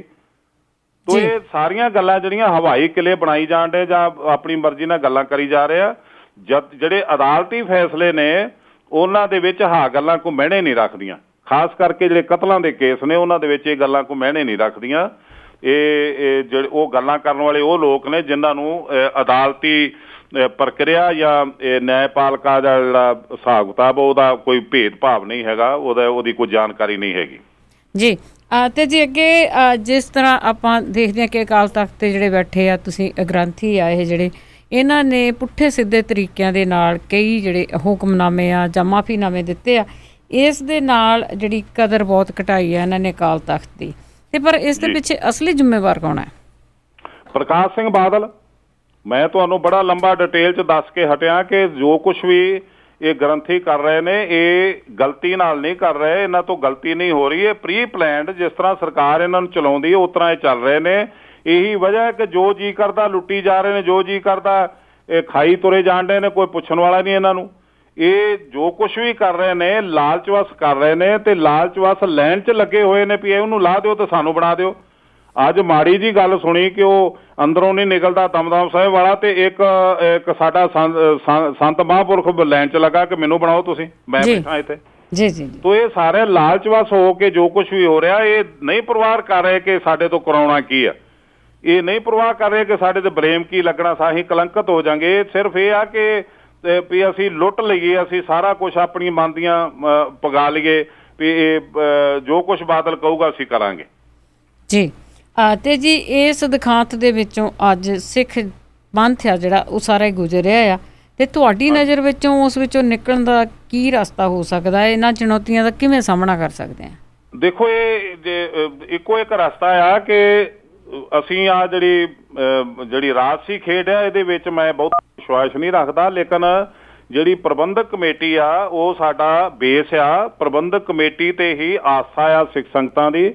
ਪ੍ਰਬੰਧਕ ਕਮੇਟੀ ਨਾਲ ਹੀ ਜੁੜਿਆ ਅਕਾਲ ਤਖਤ, ਤੇ ਪ੍ਰਬੰਧਕ ਕਮੇਟੀ ਗੁਰੂ ਦੇ ਸਿਧਾਂਤ ਨੂੰ ਲਾਗੂ ਕਰਨ ਲਈ ਜ਼ਰੂਰੀ ਪਾਬੰਦ ਹੋਣੀ ਚਾਹੀਦੀ ਆ। ਪਰ ਇਹ ਅੱਜ ਜਿਸ ਤਰ੍ਹਾਂ ਸਰਕਾਰ ਚੱਲਦੀ ਇਸ ਤਰ੍ਹਾਂ ਚੱਲ ਰਹੀ ਆ, ਸਰਕਾਰ ਹੀ ਇਹਨੂੰ ਚਲਾ ਰਹੀ ਆ।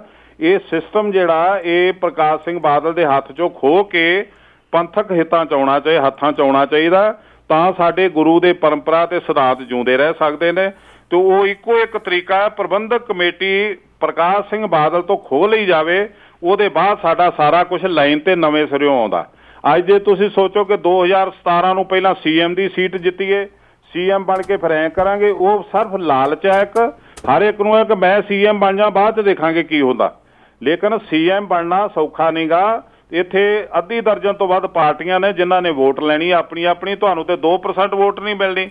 ਜਦ ਕਿ ਤੁਸੀਂ ਪ੍ਰਬੰਧਕ ਕਮੇਟੀ ਲਈ ਇੱਕ ਟੀਮ ਬਣਾ ਕੇ, ਇੱਕ ਸਲੇਟ ਬਣਾ ਕੇ, ਆਪਣੇ ਆਪ ਨੂੰ ਵਿਸ਼ਵਾਸਯੋਗਤਾ ਬਣਾ ਕੇ ਆਪਣੀ ਹੱਥ ਵਿੱਚ ਲੈ ਕੇ ਤੇ ਸੰਗਤਾਂ ਦੇ ਵਿੱਚ ਜਾਓ, ਸੰਗਤਾਂ ਨੂੰ ਆਪਣਾ ਵਿਸ਼ਵਾਸ ਦਿਵਾਓ ਕਿ ਤੁਸੀਂ ਗੁਰੂ ਲਈ ਹੋ, ਗੁਰੂ ਦੇ ਸਿਧਾਂਤ ਲਈ ਆਪਣੀ ਜ਼ਿੰਦਗੀ ਲਾ ਰਹੇ ਹੋ। ਤੇ ਉਤੋਂ ਕੁਦਰਤੀ ਹੈ ਕਿ ਸਿੱਖ ਤੁਹਾਡੇ ਤੇ ਯਕੀਨ ਕਰਨਗੇ। ਜਦੋਂ ਤੁਹਾਡੇ ਤੇ ਯਕੀਨ ਕਰਨਗੇ ਤੇ ਉਦੋਂ ਪ੍ਰਕਾਸ਼ ਸਿੰਘ ਬਾਦਲ ਦੇ ਮੁਕਾਬਲੇ ਤੇ ਤੁਹਾਨੂੰ ਬੜੀ ਬਹੁਤ ਤਕੜੀ ਮਾਤਰਾ 'ਚ ਵੋਟ ਮਿਲੂਗੀ, ਜਿਹੜੀ ਵੋਟ ਤੁਹਾਨੂੰ ਪ੍ਰਬੰਧਕ ਕਮੇਟੀ ਦਾ ਨਿਜ਼ਾਮ ਸੌਂਪ ਦਊਗੀ। ਮੇਰੀ ਨਿਗਾਹ 'ਚ ਇਹ ਆ, ਇਹ ਜਿਹੜੇ ਆਪਣੇ ਸਵਾਰਥ ਲਈ ਤਜਰਬੇ ਕਰ ਚੁੱਕੇ ਆ ਪਹਿਲਾਂ, ਉਹਨਾਂ ਨੂੰ ਇਸ ਪ੍ਰਬੰਧਕ ਕਮੇਟੀ ਦੇ ਮਾਮਲੇ 'ਚ ਨਹੀਂ ਆਉਣਾ ਚਾਹੀਦਾ। ਇਹ 'ਚ ਨਵੀਂ ਫਰੈਸ਼ ਟੀਮ ਆਉਣੀ ਚਾਹੀਦੀ ਆ। ਜਿਹੜੀ ਫਰੈਸ਼ ਟੀਮ ਜਿਹੜੀ ਆ ਉਹ ਗੁਰੂ ਦੇ ਸਿਧਾਂਤ ਨੂੰ ਜਿਉਂਦਾ ਰੱਖਣ ਲਈ, ਗੁਰੂ ਨਾਨਕ ਦੇ ਮਿਸ਼ਨ ਨੂੰ ਜਿਉਂਦਾ ਰੱਖਣ ਲਈ, ਜਿਵੇਂ ਪੁਰਾਤਨ ਅਕਾਲੀਆਂ ਨੇ ਅਕਾਲੀ ਦਲ ਬਣਾਇਆ ਸੀ ਤੇ ਪ੍ਰਬੰਧਕ ਕਮੇਟੀ ਮਹੰਤਾਂ ਕੋਲੋਂ ਹੋਈ ਸੀ, ਉਸੇ ਪੈਟਰਨ ਦੇ ਉੱਤੇ ਸਾਨੂੰ ਅੱਜ ਇਹ ਕੰਮ ਕਰਨਾ ਚਾਹੀਦਾ।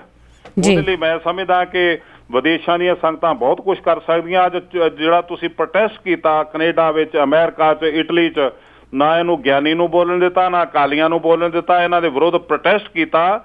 ਉਸ ਪ੍ਰੋਟੈਸਟ ਨੇ ਜਾਨ ਪਾਈ ਹੈ ਪੰਜਾਬ ਦੇ ਸਿੱਖਾਂ 'ਚ ਵੀ ਤੇ ਬਾਹਰ ਦੇ ਮਾਹੌਲ ਦੇ ਵਿੱਚ ਵੀ। ਤੇ ਉਹੀ ਵਜ੍ਹਾ ਸੀ ਕਿ ਅੱਜ ਗਿਆਨੀਆਂ ਦੀ ਦੁਰਦਸ਼ਾ ਹੋ ਰਹੀ ਹੈ ਸਿੱਖਾਂ ਵੱਲੋਂ, ਇੱਥੇ ਉੱਠ ਖਲੋਤੇ ਨੇ। ਤੇ ਜਦੋਂ ਤੁਸੀਂ ਠੀਕ ਤਰੀਕੇ ਨਾਲ ਜਥੇਬੰਦੀਆਂ, ਧੜੇਬੰਦੀਆਂ ਤਿਆਗ ਕੇ ਇੱਕ ਪਲੇਟਫਾਰਮ ਤੇ ਇਕੱਠੇ ਹੋਗੇ, ਖਾਸ ਕਰਕੇ ਤੁਹਾਡਾ ਮਿਸ਼ਨ ਹੋਊਗਾ ਪ੍ਰਬੰਧਕ ਕਮੇਟੀ ਖੋਣਾ, ਉਹਦੇ 'ਚ ਬੜੀ ਇਮਾਨਦਾਰੀ ਨਾਲ ਧੜੇਬਾਜ਼ੀ ਨੂੰ ਤਿਆਗ ਕੇ ਚੰਗੇ ਬੰਦਿਆਂ ਨੂੰ ਅੱਗੇ ਲਿਆਉਣਾ, ਤੇ ਇਹ ਕੰਮ ਸਾਡੇ ਲਈ ਬਹੁਤ ਛੋਟਾ ਜਿਹਾ ਤੇ ਮਾਮੂਲੀ ਜਿਹਾ, ਖਾਸ ਕਰਕੇ ਉਦੋਂ ਜਦੋਂ ਪ੍ਰਕਾਸ਼ ਸਿੰਘ ਬਾਦਲ ਵਰਗਾ ਬੰਦਾ ਬੇਨਕਾਬ ਹੋ ਚੁੱਕਾ, ਜਿਸ ਤਰ੍ਹਾਂ ਜਿਵੇਂ ਨੰਗਾ ਹੋ ਚੁੱਕਾ ਸਾਡੀਆਂ ਨਿਗਾਹ ਦੇ ਵਿੱਚ, ਉਹਦੀ ਕੌਮ ਪ੍ਰਸਤੀ ਜਿਹੜੀ ਉਹ ਸਾਡੀਆਂ ਨਿਗਾਹ 'ਚ ਨੰਗੀ ਹੋ ਚੁੱਕੀ ਆ। ਪਰਿਵਾਰ ਪਾਲਣ ਵਾਲਾ ਉਹ ਸਾਬਤ ਹੋ ਚੁੱਕਾ ਕਿ ਗੁਰੂ ਦੀਆਂ ਕੁਰਬਾਨੀਆਂ ਪਰਿਵਾਰ ਵਾਰ ਕੇ ਉਹਨਾਂ ਨੇ ਪੰਥ ਬਣਾਉਣ ਲਈ ਕੀਤੀਆਂ, ਤੇ ਅੱਜ ਇਹ ਪਰਿਵਾਰ ਪਾਲਣ ਲਈ ਇਹ ਪੰਥ ਨੂੰ ਵਾਰਨ ਵਾਲਾ ਬੰਦਾ ਜਿਹੜਾ ਨੰਗਾ ਹੋ ਚੁੱਕਾ, ਇਹਦੇ ਖਿਲਾਫ ਸਾਨੂੰ ਬੜੀ ਵੱਡੀ ਹੈਲਪ ਮਿਲ ਸਕਦੀ ਸੰਗਤ 'ਚੋਂ, ਜੇ ਬੜੇ ਚੰਗੇ ਢੰਗ ਨਾਲ ਸਾਰੇ ਸਿੱਖ ਦੂਰਅੰਦੇਸ਼ੀ ਨਾਲ, ਸਮਭਾਵ ਨਾਲ, ਆਪਣੇ ਭੇਦਭਾਵ ਤਿਆਗ ਕੇ, ਜਥੇਬੰਦੀਆਂ, ਧੜੇਬੰਦੀਆਂ ਤਿਆਗ ਕੇ ਸੋਹਣੀ ਟੀਮ ਬਣਾ ਕੇ ਪੰਜਾਬ 'ਚ ਅੱਗੇ ਆਉਣਗੇ ਤੇ ਸਾਨੂੰ ਉਹ 'ਚ ਬਹੁਤ ਸਫਲਤਾ ਮਿਲੂਗੀ ਤੇ ਅਸੀਂ ਇਹ ਛੁਟਕਾਰਾ ਪਾਵਾਂਗੇ ਇਸ ਟੱਬਰ ਤੋਂ। ਜਥੇਦਾਰ ਸਾਹਿਬ ਜੀ, ਤੁਹਾਡਾ ਬਹੁਤ ਬਹੁਤ ਧੰਨਵਾਦ, ਤੁਸੀਂ ਸਾਡੇ ਨਾਲ ਜੁੜੇ। ਧੰਨਵਾਦ ਜੀ। ਵਾਹਿਗੁਰੂ ਪਰਮਾਤਮਾ ਕਿਰਪਾ ਕਰੇ, ਇਹ ਸਾਧਨ ਜਿਹੜਾ ਬਣਿਆ ਇਹਦੇ ਨਾਲ ਸੰਗਤਾਂ ਦੇ ਰੂਬਰੂ ਹੋਣ ਦਾ ਜਾਂ ਜਾਣਕਾਰੀ ਵਧਾਉਣ ਦਾ ਇਹ ਇਸੇ ਤਰ੍ਹਾਂ ਸਾਨੂੰ ਵਸੀਲੇ ਮਿਲਦੇ ਰਹਿਣ। ਤੁਹਾਡਾ ਇਸ ਗੱਲੋਂ ਧੰਨਵਾਦ, ਤੁਸੀਂ ਸਾਨੂੰ ਇਹ ਮੌਕਾ ਦਿੰਦੇ ਹੋ। ਤੋ ਵਾਹਿਗੁਰੂ ਜੀ ਕਾ ਖਾਲਸਾ, ਵਾਹਿਗੁਰੂ ਜੀ ਕੀ ਫਤਿਹ। ਸਰੋਤੇ ਸਨ ਸਾਡੇ ਨਾਲ ਜੁੜੇ ਜਥੇਦਾਰ ਰਣਜੀਤ ਸਿੰਘ ਜੀ, ਜਿਨ੍ਹਾਂ ਤੋਂ ਸਾਡੇ ਮਨ ਦੇ ਵਿੱਚ ਕਈ ਦੁਵਿਧਾ ਹੁੰਦੀਆਂ, ਕਈ ਸਾਡੇ ਸਵਾਲ ਹੁੰਦੇ ਆ ਜਿਨ੍ਹਾਂ ਦੇ ਇਹਨਾਂ ਨੇ ਜਵਾਬ ਦਿੱਤੇ ਆ। ਕੋਸ਼ਿਸ਼ ਕੀਤੀ ਆ ਕਿ ਅਸੀਂ ਉਸ ਨਾਲ ਸੰਤੁਸ਼ਟ ਹੋਈਏ। ਹੁਣ ਮੇਰੇ ਵੱਲੋਂ ਵੀ ਸਾਰੇ ਸਰੋਤਿਆਂ ਨੂੰ ਵਾਹਿਗੁਰੂ ਜੀ ਕਾ ਖਾਲਸਾ, ਵਾਹਿਗੁਰੂ ਜੀ ਕੀ ਫਤਿਹ।